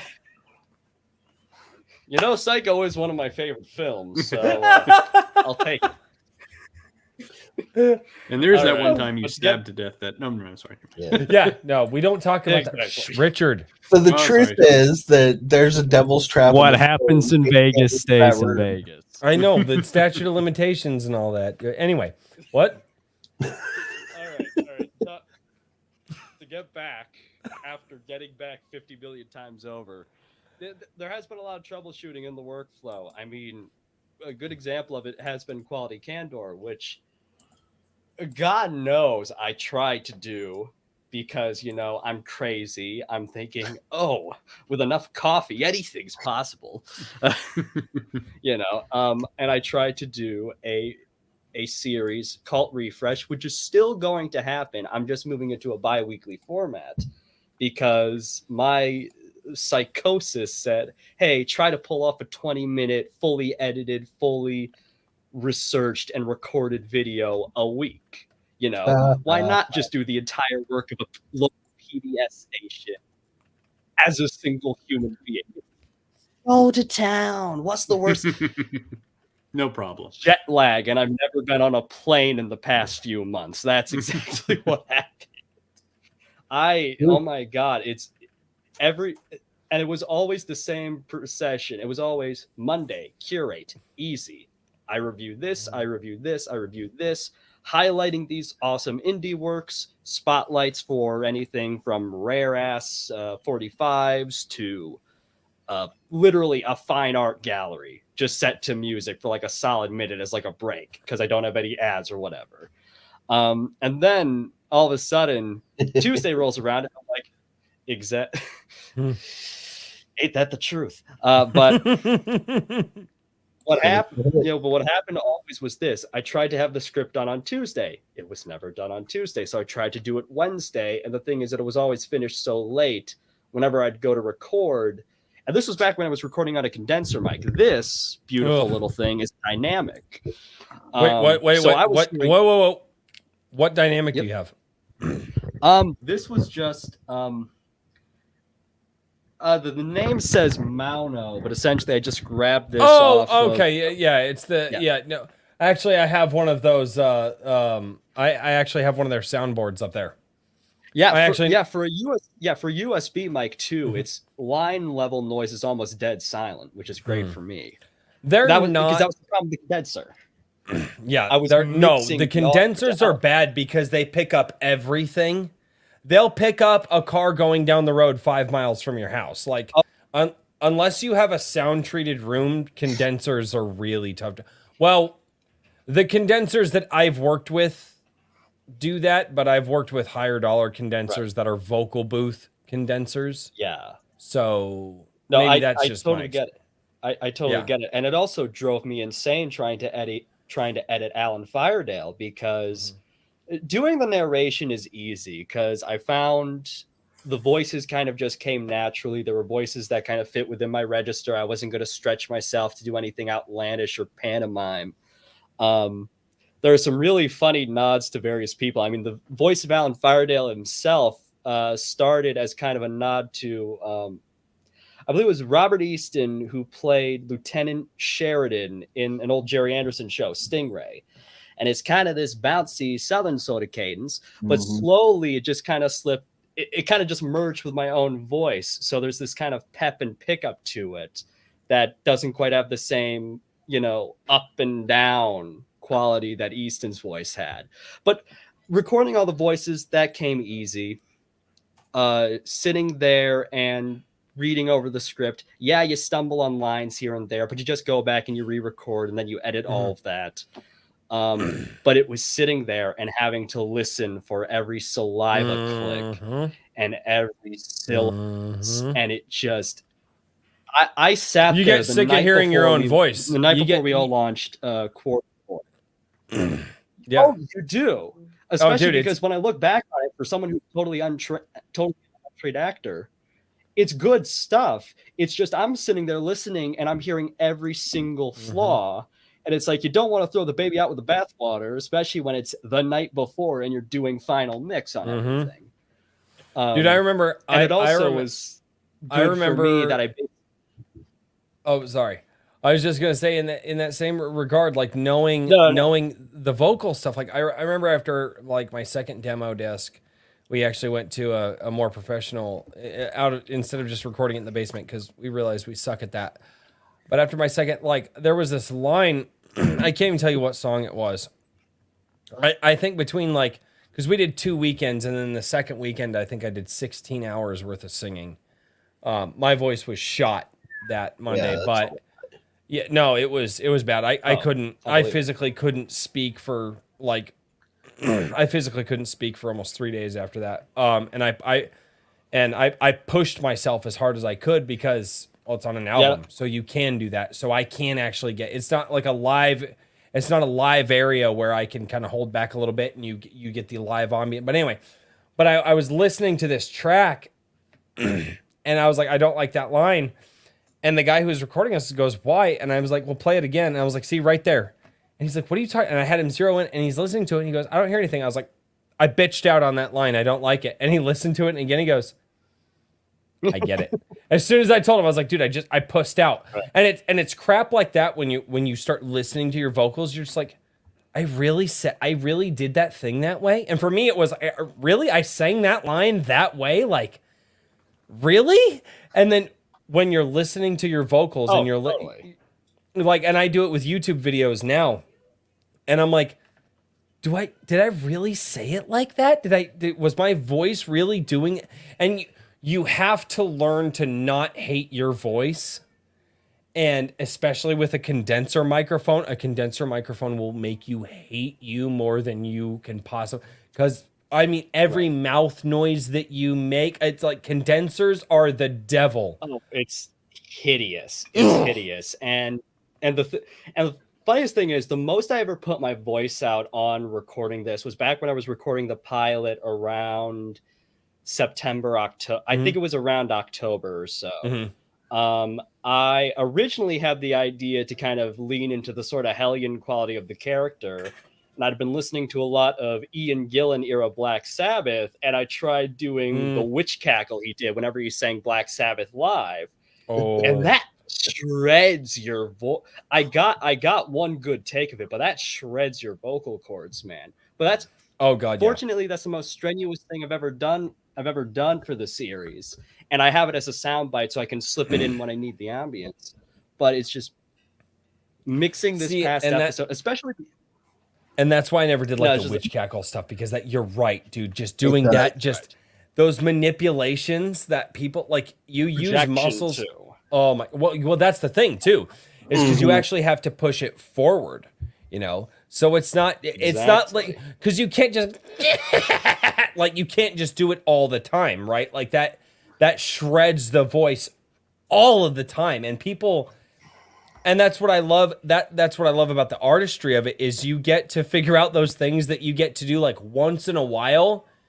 And when you have the opportunity to do it in front of save it, you clip it, and you reuse it, and you're done, because you can't do it all. And when you get that perfect one, you're just like, nope, done. It's not like, because it sometimes it hurts. Sometimes it physically hurts to do that, and it's Shut up, Herman. Yes, I talk with my hands. Fuck off, Herman. And part of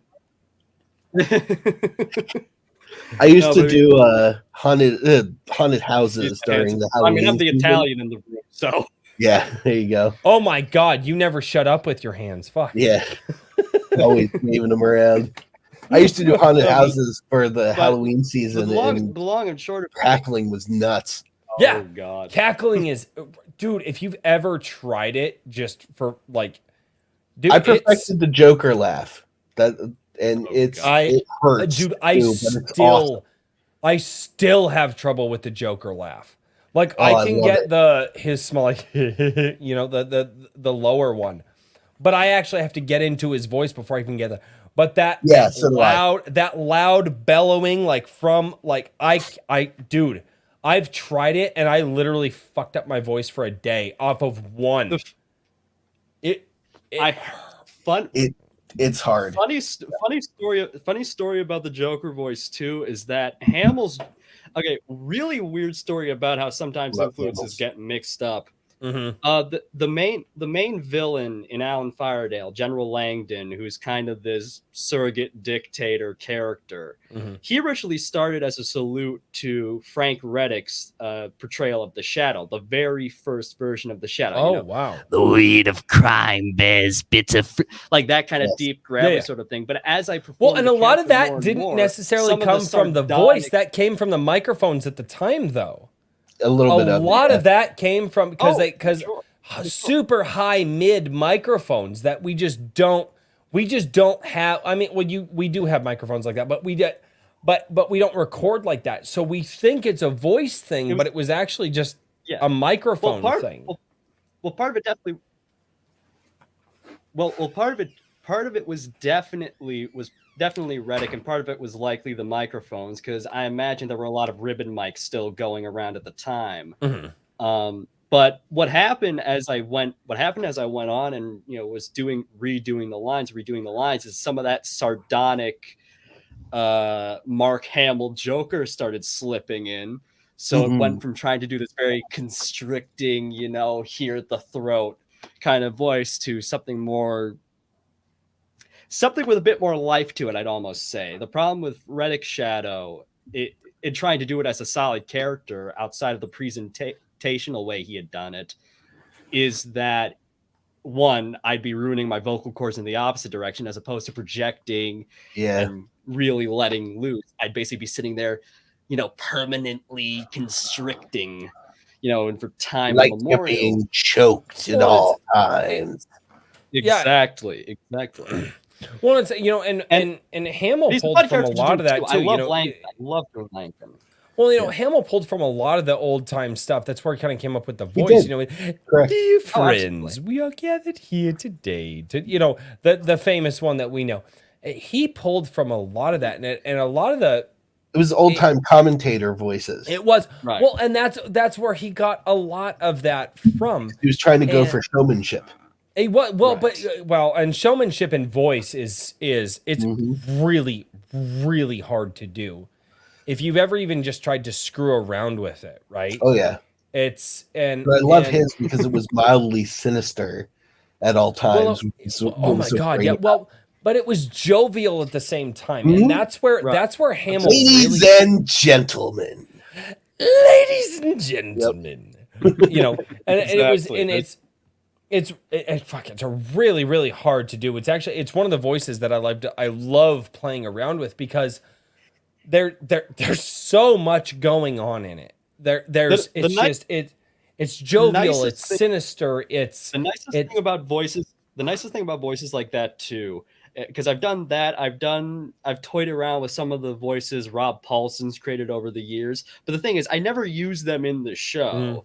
There's a lot of really weird ones, like in episode 1, Hair Trigger Towns. The mayor of one of the towns Alan winds up riding into, I'm not joking, is literally Reagan pitch shifted.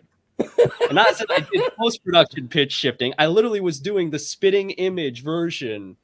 For those who don't know, Spitting Image was a British satirical, largely political comedy done with these grotesque puppets. If you've ever seen the Land of Confusion video by Genesis, you've seen Spitting Image puppets. Oh, God.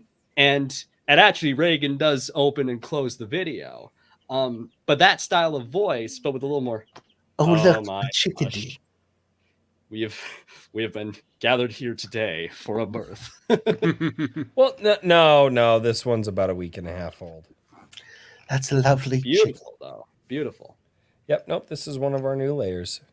This needs to become like a segment. No, you need to cramp Tim Pool style and start your own chicken city. I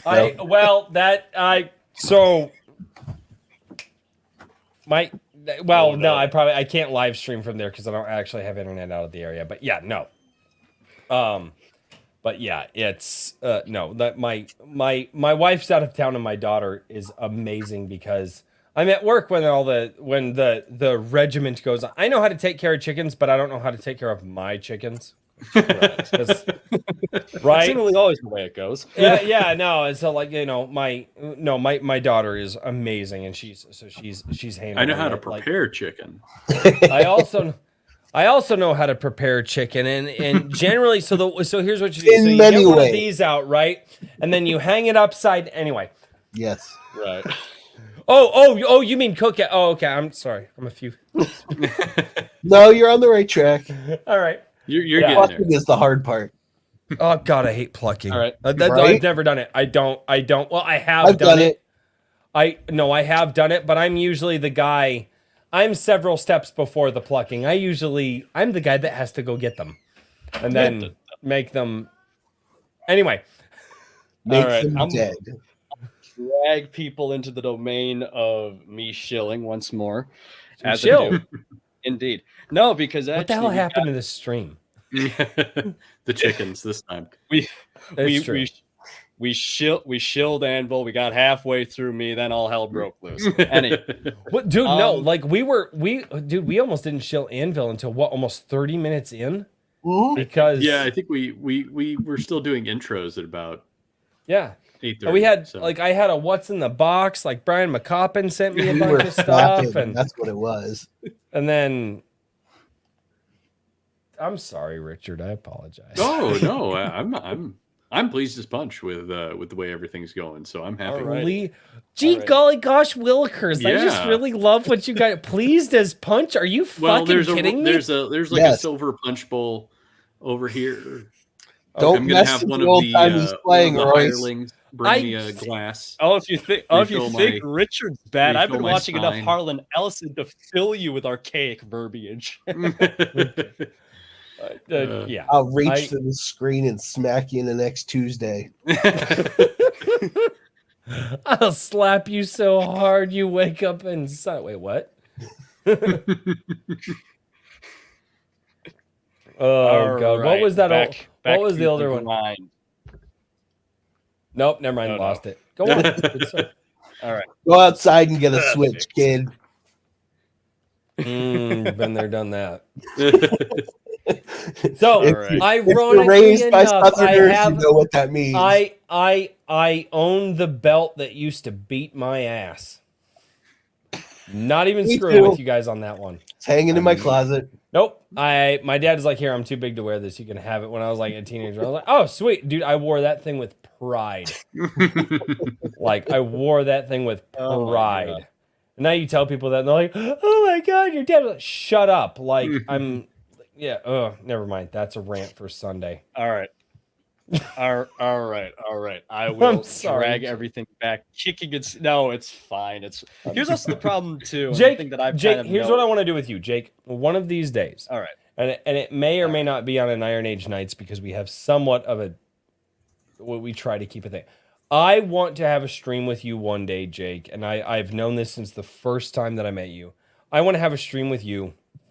We're not talking about business, and we just shoot the shit, and we just go off. We're not talking about art. We're not talking about we just have a fun stream, and we just banter and just give you like because I feel like you are as quick-witted as my friends are, and I don't like that, but that's also comfortable for me. So I want to set something up with you where I we will just dodge bullshit. your bullets with great admiration. There you go. All right, go on. Sorry, continue your show, good sir. No, it's just like 2 drinks in. He starts throwing all these hot political topics at me, and I'm just like, ooh, just like I'm not, just like It don't even have to be political. Just It's you. Wait, and how do you Thank know it's God. political? Have you seen my Sunday streams? He's just going to ask you about things I've whether or not popped you've in. had raw milk. Yeah, You know, I was it's about not that to big say. of a deal. It's fine. Please don't bring up that. Or if stream. you That watch is Legends of Korra. legitimately. No, god damn it! Like literally the worst moments. Every time people bring up the worst moments, they'll bring up. I don't They think will it was bring that up bad. six of the worst moments that have ever happened on this channel, and they're all from the same fucking stream. Well, it was an interesting stream. It was memorable. It was a Massacre memorable of Yu-Gi-Oh stream. This is why people mention it. We love The you, Lit only Dad. We guest, know you're not the watching. only guest that I have ever reached out to and apologized for how I that was. And Lit Dev was super cool. He's like, "No, dude, you're good." He's like, "I had a fun time." It's like, I'm like, "Don't." I appreciate you for lying. I didn't say this to him. Don't but be Lit- nice to me. The Yu-Gi-Oh incident. Oh, Man, there's God, so many that's things. right. I knocked down the shelf on that stream. Fuck. Yeah. The shelf stream, the chorus stream, and the raw milk stream are all the same fucking stream. That was a banner night for you, my friend. Headliner. Just total headline. I I think we've All right. given the man his umpteenth crisis for the evening. All right, Oh. I'll finally Jake, get back to Jake, hawking my continue your show because I got about 8 minutes before we need to go to the chat and all the super chats and All right. do all that. So No, but so And get back to Anvil. this has been finding my kind of workflow has also been interesting because there's always tons of projects I'm trying to juggle in the background, which is part of why I wanted to move Quality Candor to bi-weekly. Also because it'll just result in better quality of product. I've tried editing in 2-3 days, and what I've done people enjoy, but if I have to do that for weeks on end, I'm going to like throw in the towel in like 2 months. It won't last. you know who It's loves to edit stuff in 2 days? But not videos. I was about to say. Yeah, that's you all do all the video stuff yourself. Exactly. But it's that I'd mentioned, obviously I'd sent you like a half dozen ideas for children's books. And actually what happened is I wound up juggling some of the ideas around, and I've been working on this kind of slice of life series. It does the Antho thing just because I wanted to try it out as more of a youth oriented product, and I've also been having a lot of fun conceiving it just because it's very different from everything else. It's a lot gentler, it's a lot warmer. I guess to indulge the cliche, it gets you on your sensitive side a little, and I actually like that because it gives me variety, because I get really bored with certain things. Like that's why I'm glad I take breaks from 365, but also why I need projects like that, because the most recent announcement I made is that I'm returning to Red Light Bites, which is our newsletter, which is also combined with a flash story every week. And I'm restructuring it to pull more people into the paid subs, because we have one free story at the top of the month, but then the rest are under the paid subscription. And it's 2 to 3, depending on how many Fridays there are in the month. And then the last is part of this special series I've been sitting on called Solar Joint Stories, which is basically first-person narratives of people totally talking from out of the bottle, shall we say. They're just off their face telling wild stories. And I've been sitting on two that are just so sometimes bawdy, sometimes chaotic, but all of them have these very fun characters at the center of it that I really enjoy working with and writing. So Red Light Bites will be coming back, but I'll need to manage that because that'll literally be me on top of writing the serial, which will be happening at the end of every month. Roger Steele in Steeled Spies, which we started as a backdoor pilot sort of thing in the 22 annual with the story Lines Among the Lambs. And essentially it's just going to be picking up from the end of that, but you don't really need that first story. But I plan on releasing I believe there will be 9 chapters of the serial, plus that pilot will gather up as a novella at the end of the year. So it's way too many stories, but it also means 3 books at the end of the year, which ought to be interesting. Because there'll be so many.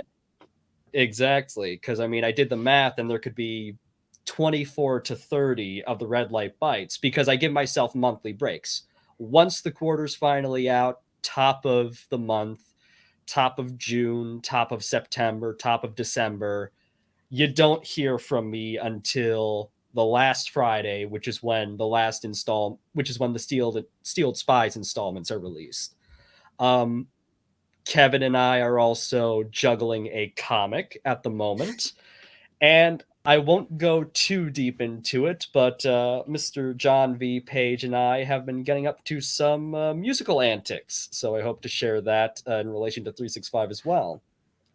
It's just been that, plus all of the stories. I've been keeping this one kind of close to me, but I'm working on an anthology that's purely for print paperback. I'm not sending any of the stories into magazines. It's just a total 10 stories done out of whole cloth.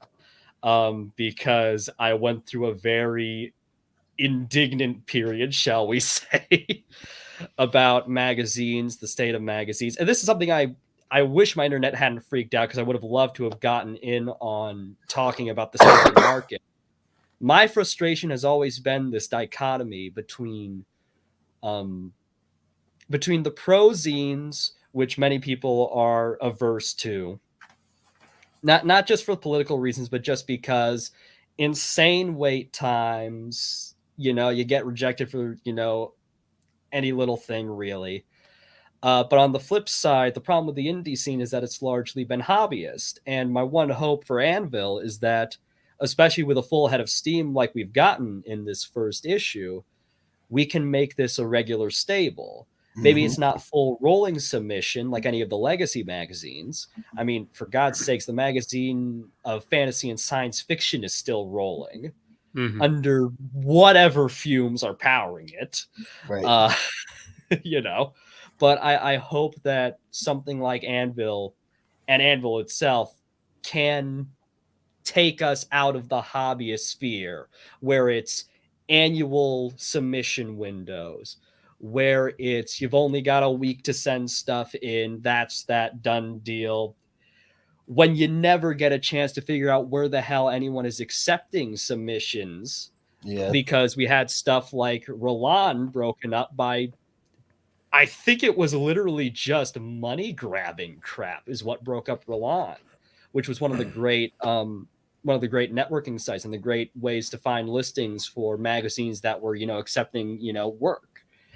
So this tentatively titled The Space-Time Quarter Mile, this anthology is kind of a partial fuck you, but also a partial indulgence in kind of my love of speculative fiction, because I've been sitting on a lot of stories, a lot of concepts. There's no restrictions on length. There's no restrictions on content subject. There are things that are more science fantasy. There's stuff that's very esoteric. There's stuff that's there's just it's why I call it speculative fiction. It's varied. So it's that project plus this children's series I want to get off the ground. Yes. Yes, exactly. In and Well, amongst, Well, also the other thing too. The other thing I will say is that I am, although the pilot doesn't paint the picture, and I think I let some things slip in episode 1. Alan Firedale, I'm actually trying to gear as a not family oriented in that I kind of blunt the tip of it. It treats all of its listeners with maturity. It doesn't pull any punches. For Pete's sakes, the first episode is about towns being blown off the map. Whole towns gone. We do not pull punches in Alan Firedale. It's a very surreal, very over the top kind of series, but there's a heart to it. There's a warmth to it that I don't think is in a lot. It's just enough warmth where the characters endear themselves to you, but it doesn't stop the action from, fingers crossed anyway, hitting like a sledgehammer. Firedale is one of the few series I don't get a chance to beta read. All the stories, they get read through beta readers, and that's why I felt really confident about quarter 4, is I was literally told marked improvement across the board. But Firedale is kind of the blind driver, where it's total instinct. It's total sit down, write the story, edit the story. Does everything make sense to you? Does it feel right? If so, yes, go and record, write the score. Literally, the score for this past episode I did in a night. I sat down. I just couldn't stop. The music just kept flowing from me. And it just That's I know nights like that. If I gotta be up, I'm not joking. It went from writing this really cool vintage 70s, 80s library electronica to how have I done Miklos Roja, the guy behind Ben-Hur, Double Indemnity, by way of Tangerine Dream at 1 a.m. What the hell happened here? Like, I'm turning the stock flute sound in my DAW into a mellotron. Just total I get left it. field. I know these words you're saying right now. Exactly. Like, you start talking about music stuff, I get it, man. I get it. But just Royce to cut the long story becomes short, Steve I know we Rogers. got to get into, because I know we got to get into the chat. 365 Infantry is basically going to become a foundry, quite literally a foundry of content, weekly stories. The serial is going to start at the end of April, and we also have a 3-page one-shot Kevin and I are working on. I just sent him the script for page 1, and it's also going to be released on a monthly basis and then gathered for the 22 annual collection. So fingers crossed, I got 3 books out at the end of the year out of this, and this coming quarter keeps knocking things out of the park, because I've now established tons of storylines across all 5, well, all 4, because the 5th is an anthology, but across all 4 of the main series. Now the fucking drink's kicking in. Lightweight. tapped. I was gonna say you're not even a full hand down on the chair tonight. Like, you're slacking. Like, Daniel is still fully upright in his chair. Hi. Oh, never mind. What is that? Hi, West. Oh God. Well, Daniel was fully upright in his chair. The after show is going to be interesting. Yeah, no joke. Oh God. Yeah. But for people who want to know where you can find everything, 365inventory.substack.com. I've got my link tree in the main bar on the website, so you can go to the Bandcamp link for the Alan Firedale soundtrack, which, by the way, costs you $5, and if you buy the album, you get a free month of the subscription service. So you get to try out what we've got and hopefully get a taste of what we've got coming at the end of the month. But there's that. There is my Bandcamp in general. I'm still working on gathering ideas for that Dungeon Synth album. And actually, some of the writing for episode 2 of Alan Firedale really kind of helped with that, because there was a lot of fantasy-esque material, but there was enough of a sci-fi bent for me to work it in.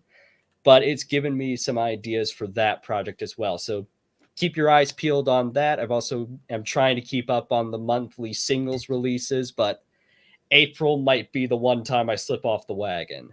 Mm-hmm. And of course, Quality Candor. I haven't gotten a chance to do an update video yet. It might only come out after I do the first episode after restructuring the schedule. But the hope is to do 2 videos every month. One's an episode of Cult Refresh, and one is a documentary on something that isn't really talked about. I've been floating everything from this a retrospective of what's called Phenomena, which is an old AOR concept project that's featured the likes of Glenn Hughes, Ray Gillen, John Wetton, just tons of big names in metal and hard rock. And the other has been a long time passion project, which is the Radiation Wave of Cinema, which is a study in nuclear-centric film released starting around 79 through to the end of the 80s and to the end of the Now you're Cold saying War. words I don't know.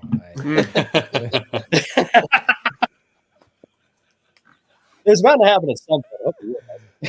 Dude, yeah, at some point. It happens like every 5 minutes. People just start talking about stuff, and I'm just like, okay, pretend to be smart, Royce. Just But also- pretend. Just nod and smile or look busy. That's literally... But also, quality candor for those who don't want to deal with YouTube and any of their mucking about that may or may not happen in the next few months. Oh, I don't God. know. This platform's about as predictable as Unless God you're knows watching what. on Rumble, and Rumble is... The place to be. No. YouTube is still the place to be, but Rumble is Rumble's the gaining place where ground. I'm gonna be. Okay, Well, yeah. Good news for those who enjoy Rumble. The channel is broadcast, but the channel is hosted on YouTube, Dailymotion, Rumble, and BitChute. BitChute Dailymotion? mainly Are you because I'd fucking like to serious? see something that isn't political. Jake's I more am dead scattershot than I serious am. because they're probably the one. I'm dead serious about that. One, because of all things, I actually wound up watching videos on there growing up, and 2, they're probably the most lax of the copyright. I've seen. God, yeah, no, yeah. Dailymotion I've only ever, True. dude. One of my videos is blocked in. One of my videos here on YouTube that was content ID'd, which I totally understand because a lot of the music, the main albums I review are always available digitally. So I'm expecting content ID to hit them. But one of them was blocked exclusively in Russia, of all places. Just exclusively We're not gonna get into in Russia. that. We're not And gonna I'm get like, into that. All right. Oh God. Okay. Exactly. So, Quality Candor, jacobkelta.bandcamp.com and 365infantry.substack.com. Linktree is on the homepage, so you can get to Amazon, Lulu, everywhere you need to go. You can use our Linktree to get there. Awesome. And I have dropped all of the links that I have down in the live chat below. The live chat's actually moving rather quickly. The Rumble chat is moving. I have no idea how fast, but the Rumble's telling me that I am 99 comments behind. Plus, I am over 100 comments behind, and I've been literally hovering over Rumble chats and all that. But yeah, so I like the way Herman thinks. I like the way Herman thinks. Right. That's frightening. Dude, I used to I've been to the Buffalo Bill Museum out in Colorado, and his gravesite and all that. So really? pretty interesting place. Awesome. Yeah. I grew up in Colorado, so field trips and whatnot. So Interesting. It's awesome. Yeah. I don't even look at the chat. I just assume whatever Herman says is wrong. Well, hopefully it's wrong in this case. I am so glad that you do, because sometimes he says stuff and it's right, and I'm just like, I'm glad we assume it's all wrong. All right. Yeah, me too. That's exactly what I was thinking about. Oh God. No homo. I want to just, I want to start answering that, but almost homo, and people will be like, "Wait, what does that mean?" Sweet mother of God. People will be like, "Wait, but what?" Never mind. Anyway, Sweet Brian McCoppin for $5 says, "I know this chat is fun, but man, Rumble chat is lit. The Rumble chat is because they can get away with some stuff. The Rumble and Locals chat." Specifically the Locals chat, because you can drop memes and stuff over in Locals, and it's fantastic. So thank you so much for the $5, Brian. Brian literally hit all 3 chats tonight just to prove that he could. And that's just like whipping it out in front of everybody. And it's just like, wow, really? Like you're just like in front of God and everybody. He's like, yeah, I'm in all three typical chats. Florida man behavior. Oh my God. Is he a Florida man? Fuck. Yes, he is. I can't escape these fucking people. No, you can't. Floridians God are taking fucking but not only is he Convoy, Florida I blame man. you. If Convoy Bebop is still in the chat, I fucking blame you, Convoy. Not only is he Florida man, but he is Florida Batman. There you go. We're not going there. Anthony Rondinelli. Sup, y'all? This is for $5. Sup, y'all? Congrats on Anvil. All hail the Iron Age. Yeah, Thank you, sir. Thank you. Absolutely. Herman P. Hunter, the Lore Forge, for $5 says the mad memer strikes again. Yeah, he's mad. Is he a memer though?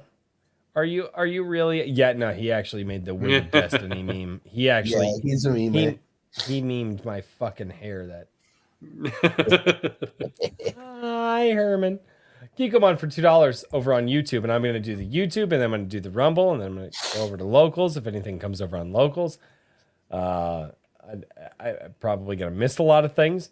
Kikomon for $2 says, pay your King Richard tax, which I actually heard Richard read that one. Yes. Yeah, I chuckled about that. Yes. Raul Nyanzi for $4.99. So there's two questions here. It says, one, when is Anvil number 2 opening for submissions? And then, well, let's answer that one first here, real quick. Issue number 2 submission guidelines are going to be out in April. When in April, I don't know exactly. I'm going to say mid-April. Mm-hmm. And then I'm planning on studying the submission window for the month of May, probably. Okay. Because that's maybe I should only have it like a 12-hour window.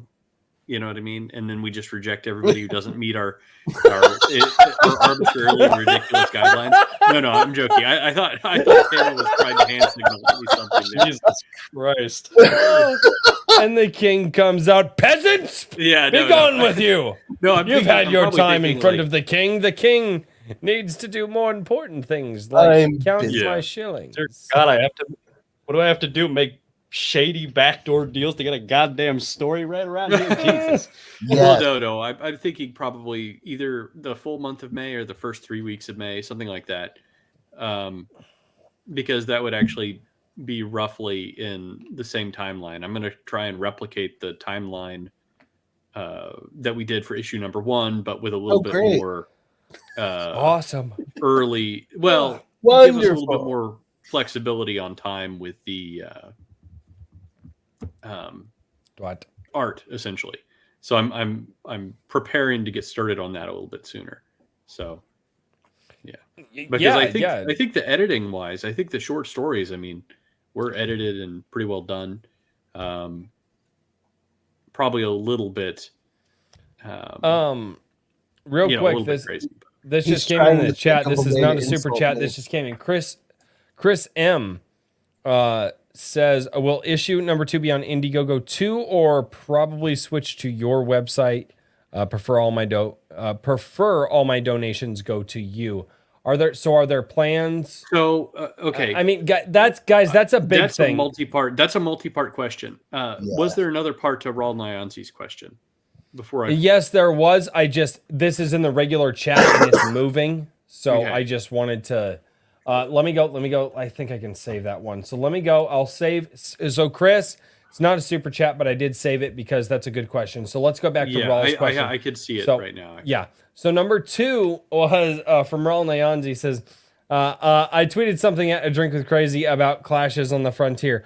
Well, I don't have my fucking Twitter open. Like, I love how people are like, we're doing a live stream. Yeah. Like, so I'll go live and I love my chat. I'll go live. My chat's just like, dude, did you see this thing? And I'm like, no, I'm live. And they're like, well, I DM'd you. And I'm like, guys, I don't have DMs open while I'm live. Like, there's a lot of shit going on right now. But no, Raul, okay, hopefully I will see that as long as my Twitter notifications aren't absolutely fucking insane because sometimes I just have to clear them because my Twitter notifications have been getting, I'm assuming like increasingly chaotic. a lot. Been chaotic for a long time. I'm used to it.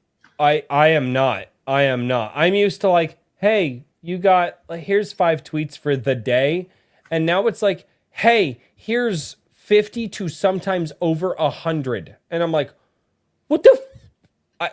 And so there are sometimes, and then on top of that, I have the Gilded, and the Gilded's like, hey, here's all the stuff that you missed throughout the day, and then I'm trying to make sure that people and my Gilded is awesome. My biggest thing in Gilded is no NSFW, right? That doesn't mean you can't show. That doesn't mean that guys like the people, just with the conversations that are had, and like obviously there's an anime section, and so obviously you're gonna have big titty anime girls. As long as it's not NSFW, like whatever. If it's suggestive, if it's whatever, that's one thing. But like then, so there's the Gilded, then there's the Twitter, and then I have stuff on Facebook, and then I have and then YouTube goes off all the time, and I'm just like and then obviously I have a wife and kids and all that stuff, and it's just like oh my god, dude! And here's the thing: I'm my only moderator. I don't turn any of it off. My phone goes off all day long, and then I have a job. Well, it's insane. So, and the reason that I go on that little bit of a rant is because I want to let everybody here know if we don't see what you're doing or we don't get back to you in a timely fashion, it's not because we don't care. It is because there is one, we're human, right? We live the same lives that everybody else does. 2, it's because specifically we are targeting you to ignore. I'm kidding. Okay. So, no, not that at all. Thank the exact you opposite so much of that. for gracing us with your presence tonight, King Richard. It's very. I would like to know if my lashings could be slightly less than they normally are, because it's it's the anniversary of my first lashing, and I would just like. Maybe you just don't use the. Step away from the Oliver Twist impression. Step away from the Oliver Twist impression. Is that what No, that sir, is? you cannot have some more. Can I have some more, please? Oh God, I love doing voices. They're fun. I love how you got Oliver Twist out of that. I genuinely have no idea where that voice got. That voice. Yeah, that was quite mewling. I know. Please don't beat me. Anyway, nope, that meme's gonna get worse. Nope, never mind. Kid, come on for $5 over on YouTube says, bang tribute for the queen of Iron Age, RH Snow. Woo! She knows how to use the soy properly on the walk, always on the sides. Oh God.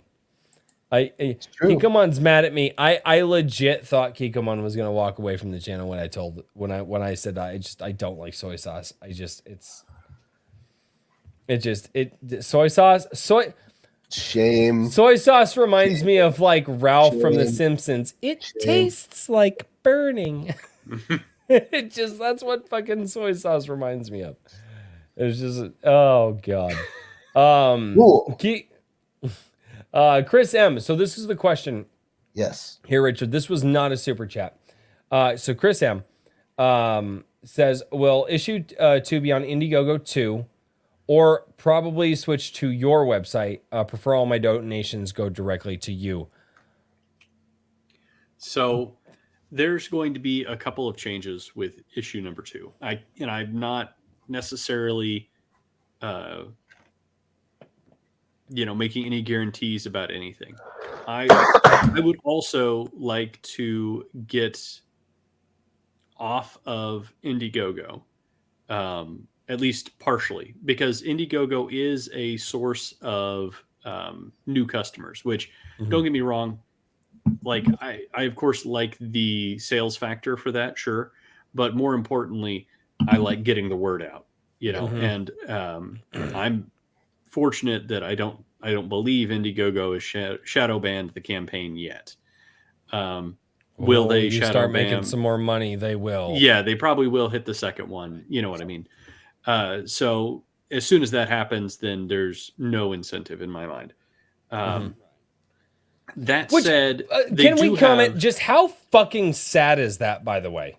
Yeah, it is very pathetic, but it's you got to fight in the arenas that have the most eyes on them. Yeah, well, you and do. Also, I think what also would make it particularly stand out with a project like Anvil. Get closer to your mic, Jake. You're quiet as fuck. Yeah, so you're super. My bad. I'll hold it up this time. Actually. Yeah, please do. No, but what happened when we were discussing, Anvil and our little quiet cabal of Discord? There was something making fun of each other. Exactly. Kind of came to a general consensus about, which is that Anvil really has no political persuasions. There is nothing they could have on us, really. It is a totally innocuous from the ground up project. So if we wind up shadow banned, it really is almost like canary in the coal mine, so to speak. Correct. Yeah, and I personally won't be surprised because I think that they choose things based on association all the time. Well, maybe not all the time, but increasingly that seems to be what they're doing. Yeah. Because they're it's not that stuff you day said one. the thing. It's that somebody that you might have talked to once before, or had been on a live stream with a person that you didn't even know you were on, said a thing, and so we're just going to shadow ban you because of it. Like, yeah, and it's like the the seven There's a certain separations of amount Kevin of, Bacon or something like that, or whatever the fuck. There's a certain amount of bulletproof to that, though, with what we're doing, because it's so open and earnest in its projection of what we're doing, that if they did shadow ban it, it would be very obvious that there was something ulterior in play. As opposed to going after some of the say that like there's not something already ulterior in play with shadow banning. There's a lot of doubt that can be thrown at other projects. But I don't think that shadow banning is. Never mind. Sorry. Regardless, I don't necessarily want to get too far down into that before I forget what the rest of the question was, or what the rest of my answer was. The question was whether or not you were going to host donations on. Yeah, you're going to do your own website. Probably, can I donate to you directly? At best, I'm going to be able to do things in parallel. Now, so you're going to be on Indiegogo and also on your own website. Maybe. I don't know if that's going to be up and running in time for issue number 2. What I will be doing at least is say that there is a direct subscription, or at least a direct payment option. Okay. Okay. That's good. Will I have the time to build out? Because Iron Age Media right now is getting clunky as a static site. Okay. It is the server creaks every time I upload because I am pushing a lot of data out there every single time. And if I can convert this to a live site, essentially, that's living, basically it would be through, I'm forgetting what service it is, Vercel. And I could just push one thing. So I push one article, then it's smart enough to just regenerate what it needs to, and then leave everything else alone. Yeah. And in order to get to that point, I need to do not a lot of rework, but it's still time. And then I would need to do another rework there, And part of the reason why I decided to go with Indiegogo is that Indiegogo is outside of my control. And if this thing was successful, I wanted people to be able to see the success there. Yeah. You know what I mean? Yeah. Yep. And if I had, I just didn't have time to build it from scratch myself. But that is something that people have done using the exact same payment processor, Stripe, and Next.js, which is the framework I use to build Iron Age Media. So it's possible. I could do it. I don't know if I'll have time. I will make direct sales an option for issue number 2. So good. Yeah, but yeah, and absolutely, because that's another you know, that's right another 5% essentially right off the bat that I would be able to reinvest into Anvil instead of just give to Indiegogo. No, and that's what you need to be able to do is invest in yourself in that regard. Well, yeah, and I mean, and especially in all the artists and everything else, and the authors. You know, right now, I think I personally just to And the editor and designer. Yeah, exactly, and to try and pat myself on the back just a little bit here. I No, think that absolutely I have, not. No, fucking sick of it. I think that I tried to enter into this with fair pricing as much as possible for everybody, you know, and I think that Daniel and Jake have been the most generous with their time. You know what I mean? Right. So, you know, my goal is to, if this thing comes in, I don't see it as like a revenue source for myself. I see it as a you know, additional money is just additional investment into this thing to try and make it better and make sure that the people who are involved are compensated more closely to appropriately. You know what I mean? Because it's hard to, you know, it's hard to do. Not just that, but building a somewhat war chest for continuing the program.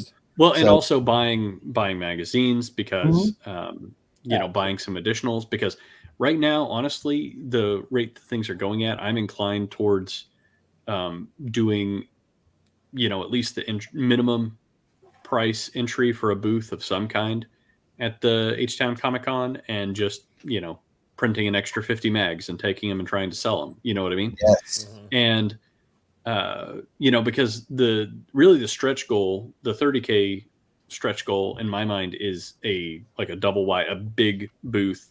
And I would want to have people have enough time to ship me 10 of your books and I'll sell them.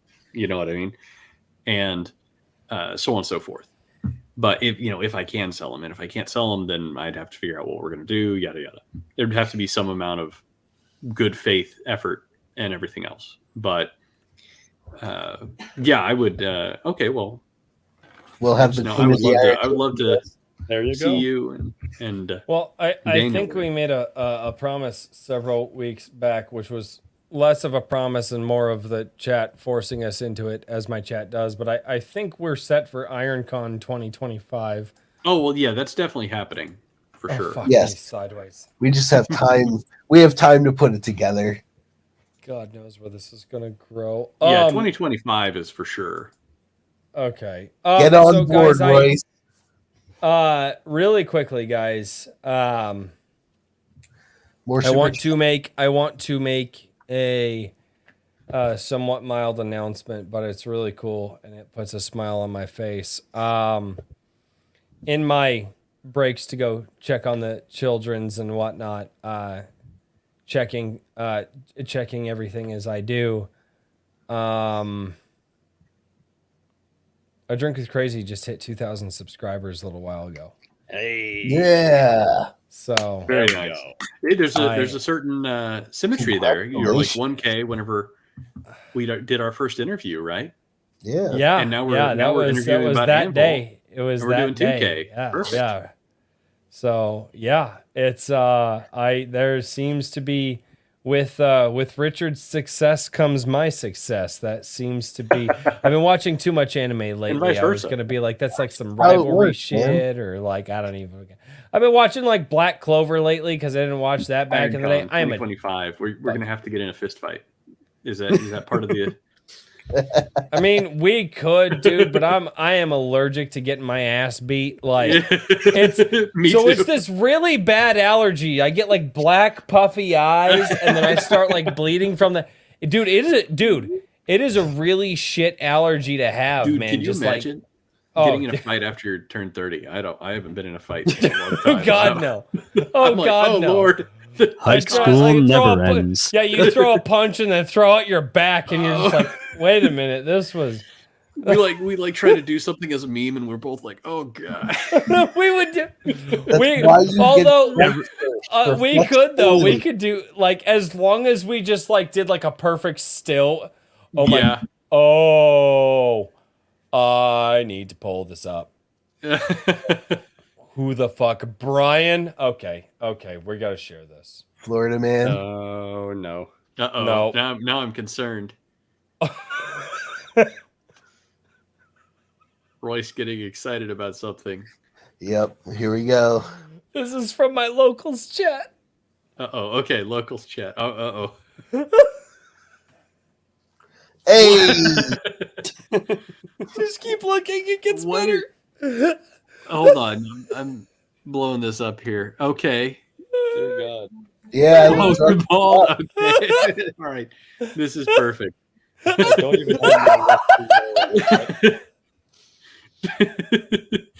have You managed to catch everybody in like a terrible moment too. I know. Perfect. me just being stone miserable. Yeah, Cheers, Jake looks like he's been put in timeout. Dude, I don't even think those are from the Royce same looks stream. Because I'm looking at it. It doesn't look like it's from the same stream. I think he cut. No, it's Is it? no, that's the same because But Daniel hasn't been that low tonight. Daniel hasn't been. I'm slumped low. too long ago. Look Yeah, Oh, at have me. you been low? Okay. Whoa. Oh, he's fuck. been slumping. He's been falling between the cushions. Fucking ruler. Oh my god. I've been waiting for somebody to fucking do it. Shit. Oh fuck, locals chat is awesome. Oh my god, that's great.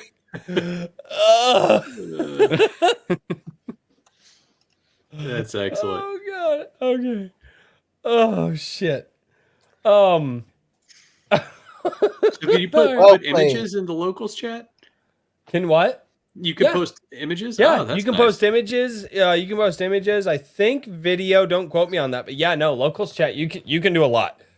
You can do a lot. You can say gamer words in locals chat. You can post images in I say locals gamer chat. Nintendo. repentantly once I've had 4 drinks. Mm-hmm. Oh man, that was great. Sorry, I saw that and I was just like, all right, I actually have to pull this up on the main rig because usually I keep locals chat just up on my tablet, and I was like, all right, nope, pulling it up on the main rig, and I gotta share this. Okay, Guilty Gearhead. Jake Sombrero, that was pretty good. Oh, that was great. Fuck, Guilty Gearhead. I actually laughed so hard, like it hurts. Like oh man. For $6. I promise this one isn't about you, Richard. I love you. This is an oldie but a goodie, and that's not what he says. This is what I'm saying, guys. I know this joke. He goes, joke time. How many gays can you fit on a bar stool? 4, but you have to turn it upside down. Yep. I've heard that one too. Oh yeah, many years ago. Yep, I've heard that one. Yep. Oh, all right. We have made it out of the YouTube chat. We are now over into the Rumble chat. Kikomon for $50. This is breaking news. I don't have patience. Double the incentive to play the Kikomon song now. Or tell us about the hedge. Or give us a preview of The Legend of Shalar. Fuck you, Kikomon. Or he says, don't be gay. Like 80s gay or like 90s gay or like today gay. Today gay, like, no, definitely wouldn't be today gay. Like 80s gay or 90s gay, like that's a different kind of. Anyway. You're not going to be LGBTQ ampersand apostrophe. Right. All right. Kikomon for $5 over on Rumble says, Gay Royce, I paid twice to have the Kiko song midway. Now you need to play twice in a row. Not going to happen. At the end. Or once at the end and once at the start of Sunday Coffee. Gay. Sorry, Kikomon. 1 per show, bro. 1 per show, bro. Brian McCoppin for $5 over on Rumble says, just adding more to the Kikomon song. What the fuck, Brian?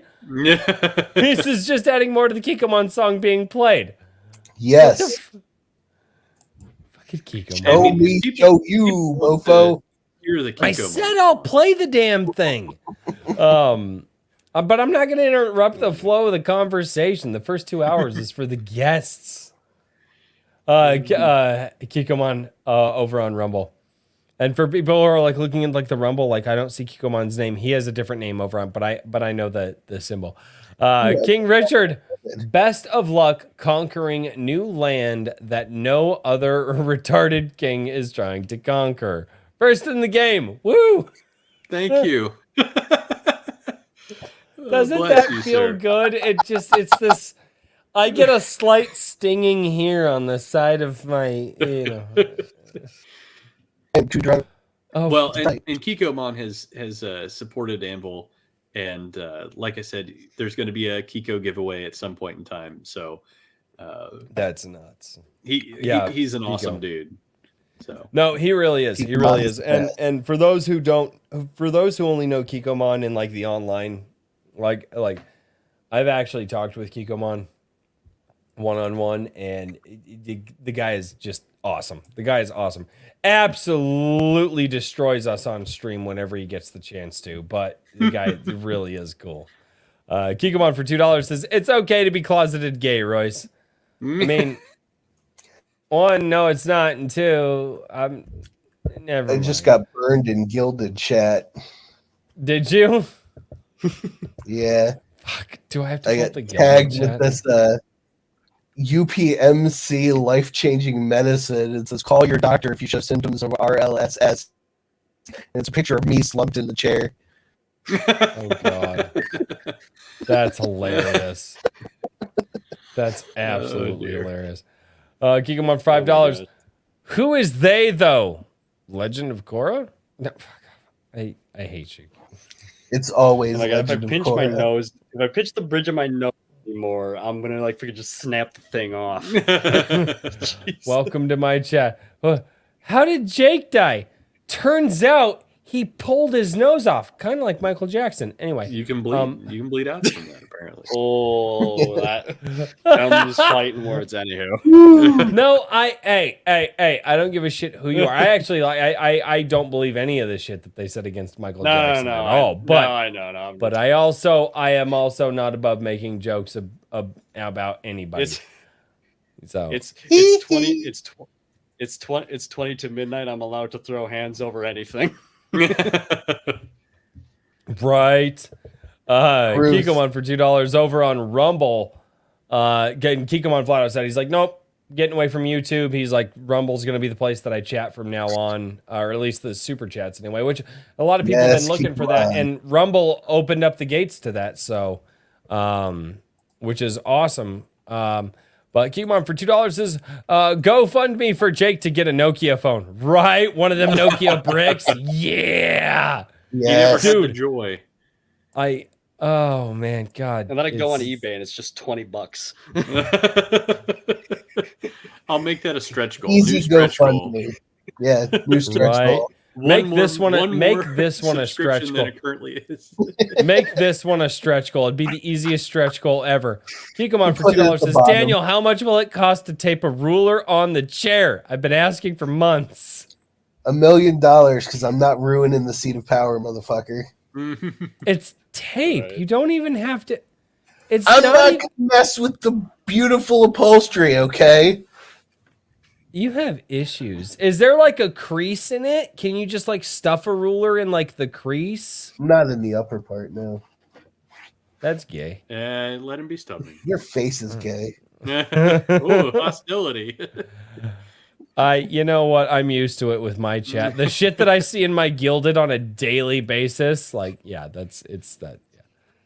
Yeah. You're no one messes with the seat of power. Nobody messes with the seat of power. This is the secret to my success right here. This yellow gold piece of shit I got from nowhere. Right. The middle. Kikomon for $10. Screw you! I paid twice for the Kikomon song. You owe me the song twice. Well, Kikomon, I will play it once for you. I will not play it twice. I will play it once for you. Oh my gosh. But I hope I am all caught up on the chats at this point, and I will play the Kikomon song. Kikomon song. Right. I will play the Kikomon song once. Let's do it.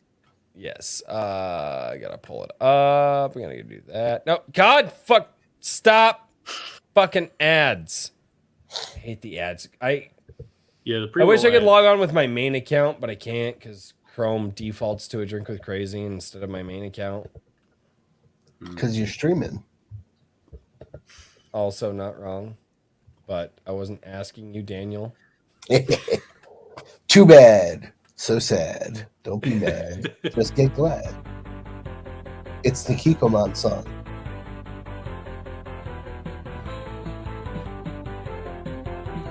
I can't believe he got this played on Friday Night Tights.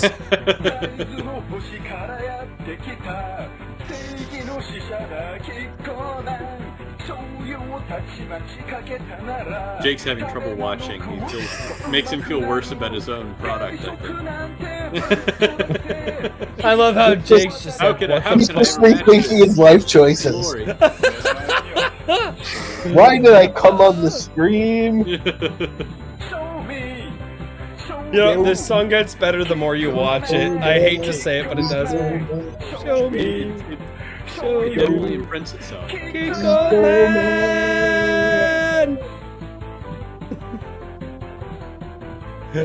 Jake's just like, Sweet mother of God, whose poor Casio was abused into making this. this is old school shit. I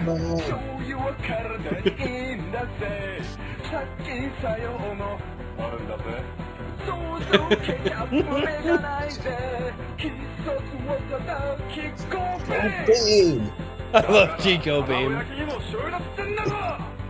Get in the corner, stupid cat. Stupid cat. Cats are the stupid. Oh god. Kiko Man! Oh god. Because you totally put soy sauce on bananas. Yeah, I don't put soy sauce on anything. It's gross.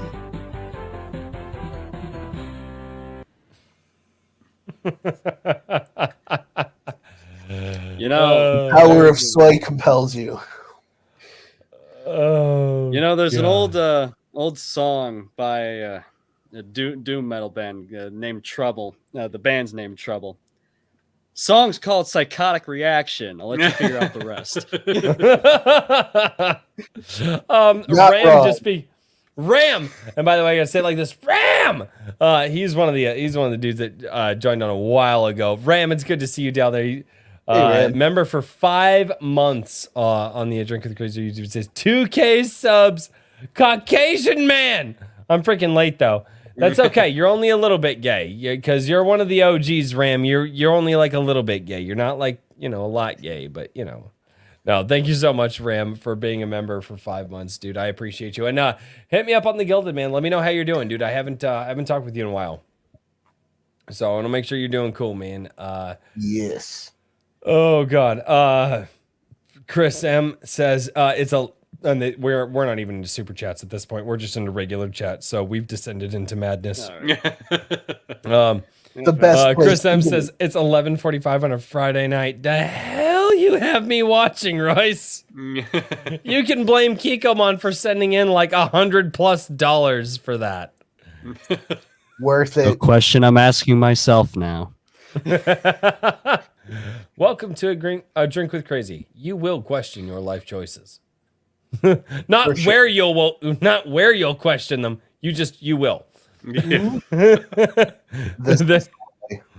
Oh God, Black Rose Comics. What's going on, Black Rose Comics, man? You joined in right at the tail end of the stream because we are about to enter Shill Alley, where I tell all of my my co-host this week, and then my 2 guests, because Richard's not a co-host this week. He's transcended co-hosthood. Right. It's only about half a co-host. Sure, left. that's what we call it. He's transcended co-host. But Daniel, what do you got working on, man? Shill. No. I just do it for that reaction. I fucking hate you. Like, this is my show for the week. It's got nothing to do with me. It has everything to do with Anvil. I did the editing work. I worked with the authors, the contributions that came in. Every submission that we got was just phenomenal. And I said it earlier in the stream, but I'm going to say it again. Thank you all for submitting your stories and giving us the opportunity to make the best first issue that could possibly be made. Without you guys putting these things up there for me to read and check and for all of us to work out which ones we would be able to showcase. Because, I mean, come on. Only so much space we could allot in a single issue.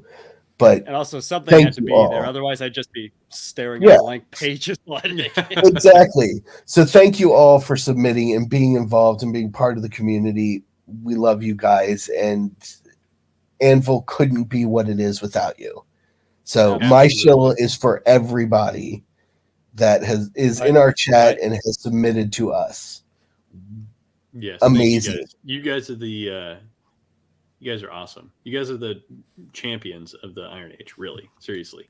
Because without this, people have asked me questions about things, and it's like I am just observing. You know what I mean? I'm taking what is being provided, like out here, and it's crazy the talent that is just sitting around. Like not sitting around idly, but it's like. You're just walking along and you find something amazing in this space. And so, it's the only way that any of this is possible is thanks to you guys. So, thank you. Thank you again. So that's my shill this week. It's for everybody. Because I could give first of all, fuck you. And 2, I accept. Good. Because it's a good show, man. Because it is something that you worked on. And well, I can show for everybody but myself. But you did show for yourself because you were anyway. If you point it out, it's no longer valid. Show. Let's see that Whimsyland shirt at least. Nah, this is an old shirt. I want to. He's like, dude, I'm 6 inches into the chair. Like, I'm not. We're not going. Kikomon for $10 on Rumble. Kikomon for $10 on Rumble says, play the Kikomon song again or at the start of Sunday Coffee. Otherwise, you are and I can't say that word on YouTube. Thank Rumble. Good luck, King Richard. Yeah. And it was it was the F word that rhymes with bag. Anyway. But yeah, no, you can actually say that shit over on Rumble. That's like, wow. Like, damn. It's just a bundle of sticks. I always thought it was just an English smoke. Yeah. True. Move on before we get struck. Yeah, let's move on before we get struck. Does anybody else have a shill before we go? Because that was kind of like a mutual shill. Several. See, I can show. I was gonna say we should let Jake go nuts here. Jake, shill, Richard, I might need your help, like putting all the links in the chat. All right. Well, we're sharing screen real quick. I'm going full. He's going full. Oh, dude, he's going full shill. He's going super shill. Super shill. Here's what I super shilling. That's what he's doing. All right. Please, for the love of God, what did you do? Okay. He hijacked your stream. Traumatize you for 5 whole seconds. All right. First off, here, of course, is 365 Imagery. I'll call it my pulp fiction empire, set in a wonderful, wild little science fiction universe. Free to read, the main magazine that is, with lots of paid exclusives down the pike and still sitting on the website. $5 a month, $50 a year. Come help us grow because it can only get bigger from here. And my workload can only get more psychotic. That's a you thing. Exactly. I need to be fed it though. I need to be fed it. Just indulge me here. Jacob Calton. Don't indulge his sick twisted. Well, yes, indulge his sick twisted. Indulge it. Subscribe. Pay Jake to indulge his needs, ladies and gentlemen. Exactly. Here is, of course, where I release all my music, including the latest soundtrack to the audio series we do up on 365. Alan Firedale. Only $5 gets you a free month on the website, and also you can buy my whole discography for under $10. So that's pretty cool. and also my YouTube channel, also on Dailymotion, Rumble, and BitChute, and maybe I'll join Odyssey at some point. But this will be my little bi-weekly experiment, trying to produce really top shelf reviews, documentaries, basically by hook or by crook. And everything else you will hear from me in due time. Thank you. Excellent. What a good outro. Holy shit, that was slicker than fuck. God, I hope so. God, I This hope. is Linktree as well. So Make Jake insane. Get involved and Please subscribe. do. Get me to the point where I'm single-handedly trying to make an animated film, please, for the love of God. Dude, I seriously want to see that though. Like, I'm not even gonna lie. Like, your hit my mic. Your stuff goes hand in hand with needing to be in an animated form. I would watch the shit out of that. That's one of my goals. I want to get this to a point where the people that we're talking to are working on animated or even live action or just whatever, just films. I will. All right, this is the one thing I will add to it because I've been floating this on and off, and I have been teasing it here and there. But I am doing. Talk. Why are you waiting? No, stop laughing, you fucking giggling fucking son of a bitch. Don't be a tease. I do that shit to my wife all the time. I'm glad it works on other people. All right. Long story short, I've been knocking my head against a proof of concept script. It's a very short film. It might only be 2-3 minutes, but it's for something I've always wanted to do with the series, which is a hybrid of 2D animation, the whole design aesthetic that's been developed through my work with Kevin and a lot of the people that have been on this, Ben Rodriguez, et cetera, et cetera. And also Jerry Anderson style miniature work. So on top of the 2D cell animation, I'm not even screwing with you. You're on Twitter. Get in touch with Moonlight. You need to get in touch with Christopher Moonlight Productions. I already have. Attaboy. Oh, good sir. Anyway. No, it's and he's been really cool with me about it too. Fuck was that? Been watching a lot of anime lately, dude. The voices are like just right. Yeah, but that was like girl on the street corner, bro. He's hit a note I haven't been able to hit. Behave. Gentlemen, if we don't stop the stream very soon, it's going to get rather difficult to keep going. Anyway. Oh my gosh. You are correct. Yeah, so he about ripped his fucking nose off right there. I told you guys, I love messing with voices. Snapped neck. Oh God.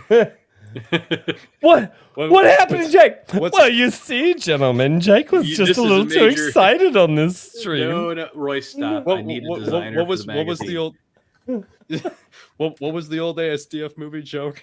Turn that frown upside down. Okay. Yeah. You know where I get that voice from? What was the fucking villain from the devil looking stupid thing from the fuck was the one with the 3 girls? Oh, fuck. Powerpuff Girls. That was the one. Powerpuff Girls. Oh, I know. I remember the devil looking one. I always remembered that voice. So fuck, what was that? That was all. They always wanted to put. They always wanted to like sneak Powerpuff Girls in like Toonami, like right before like Batman the animated series and like Dragon Ball Z.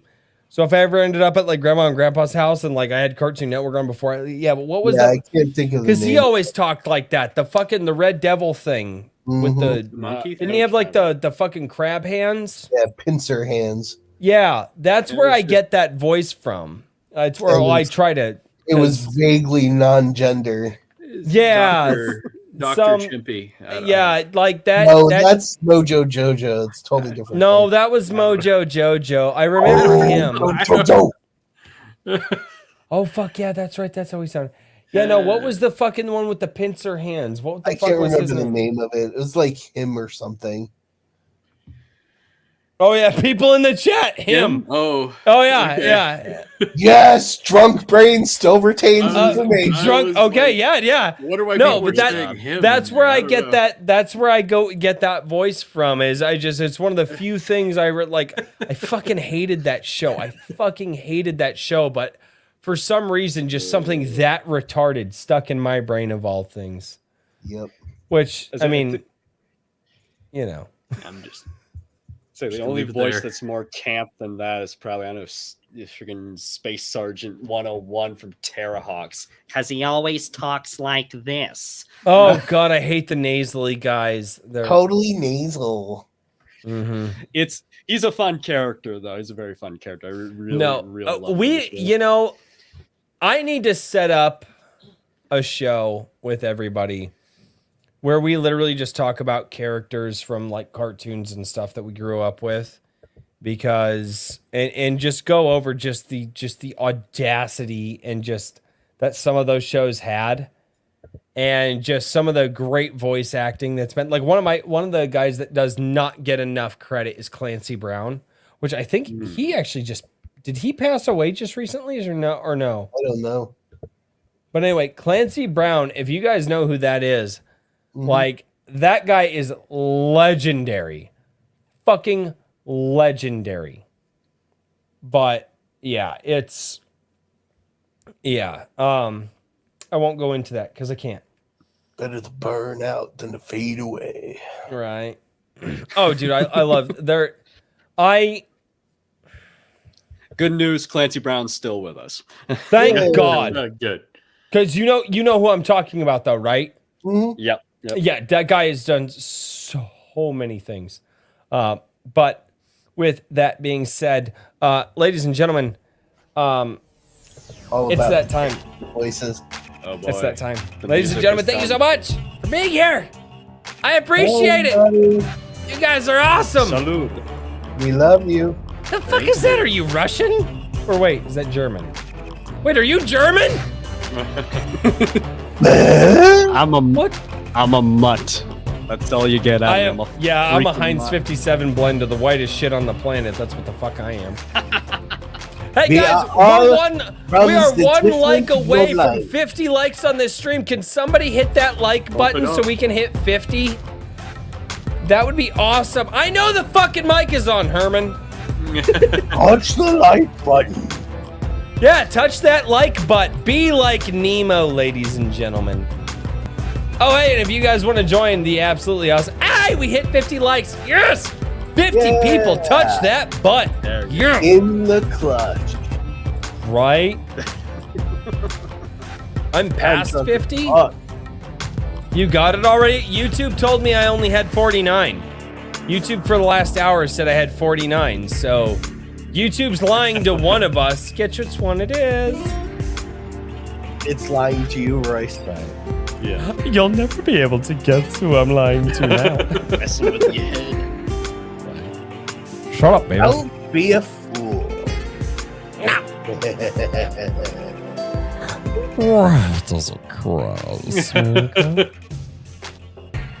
I'm not going to do the full scream laugh. It's way too late.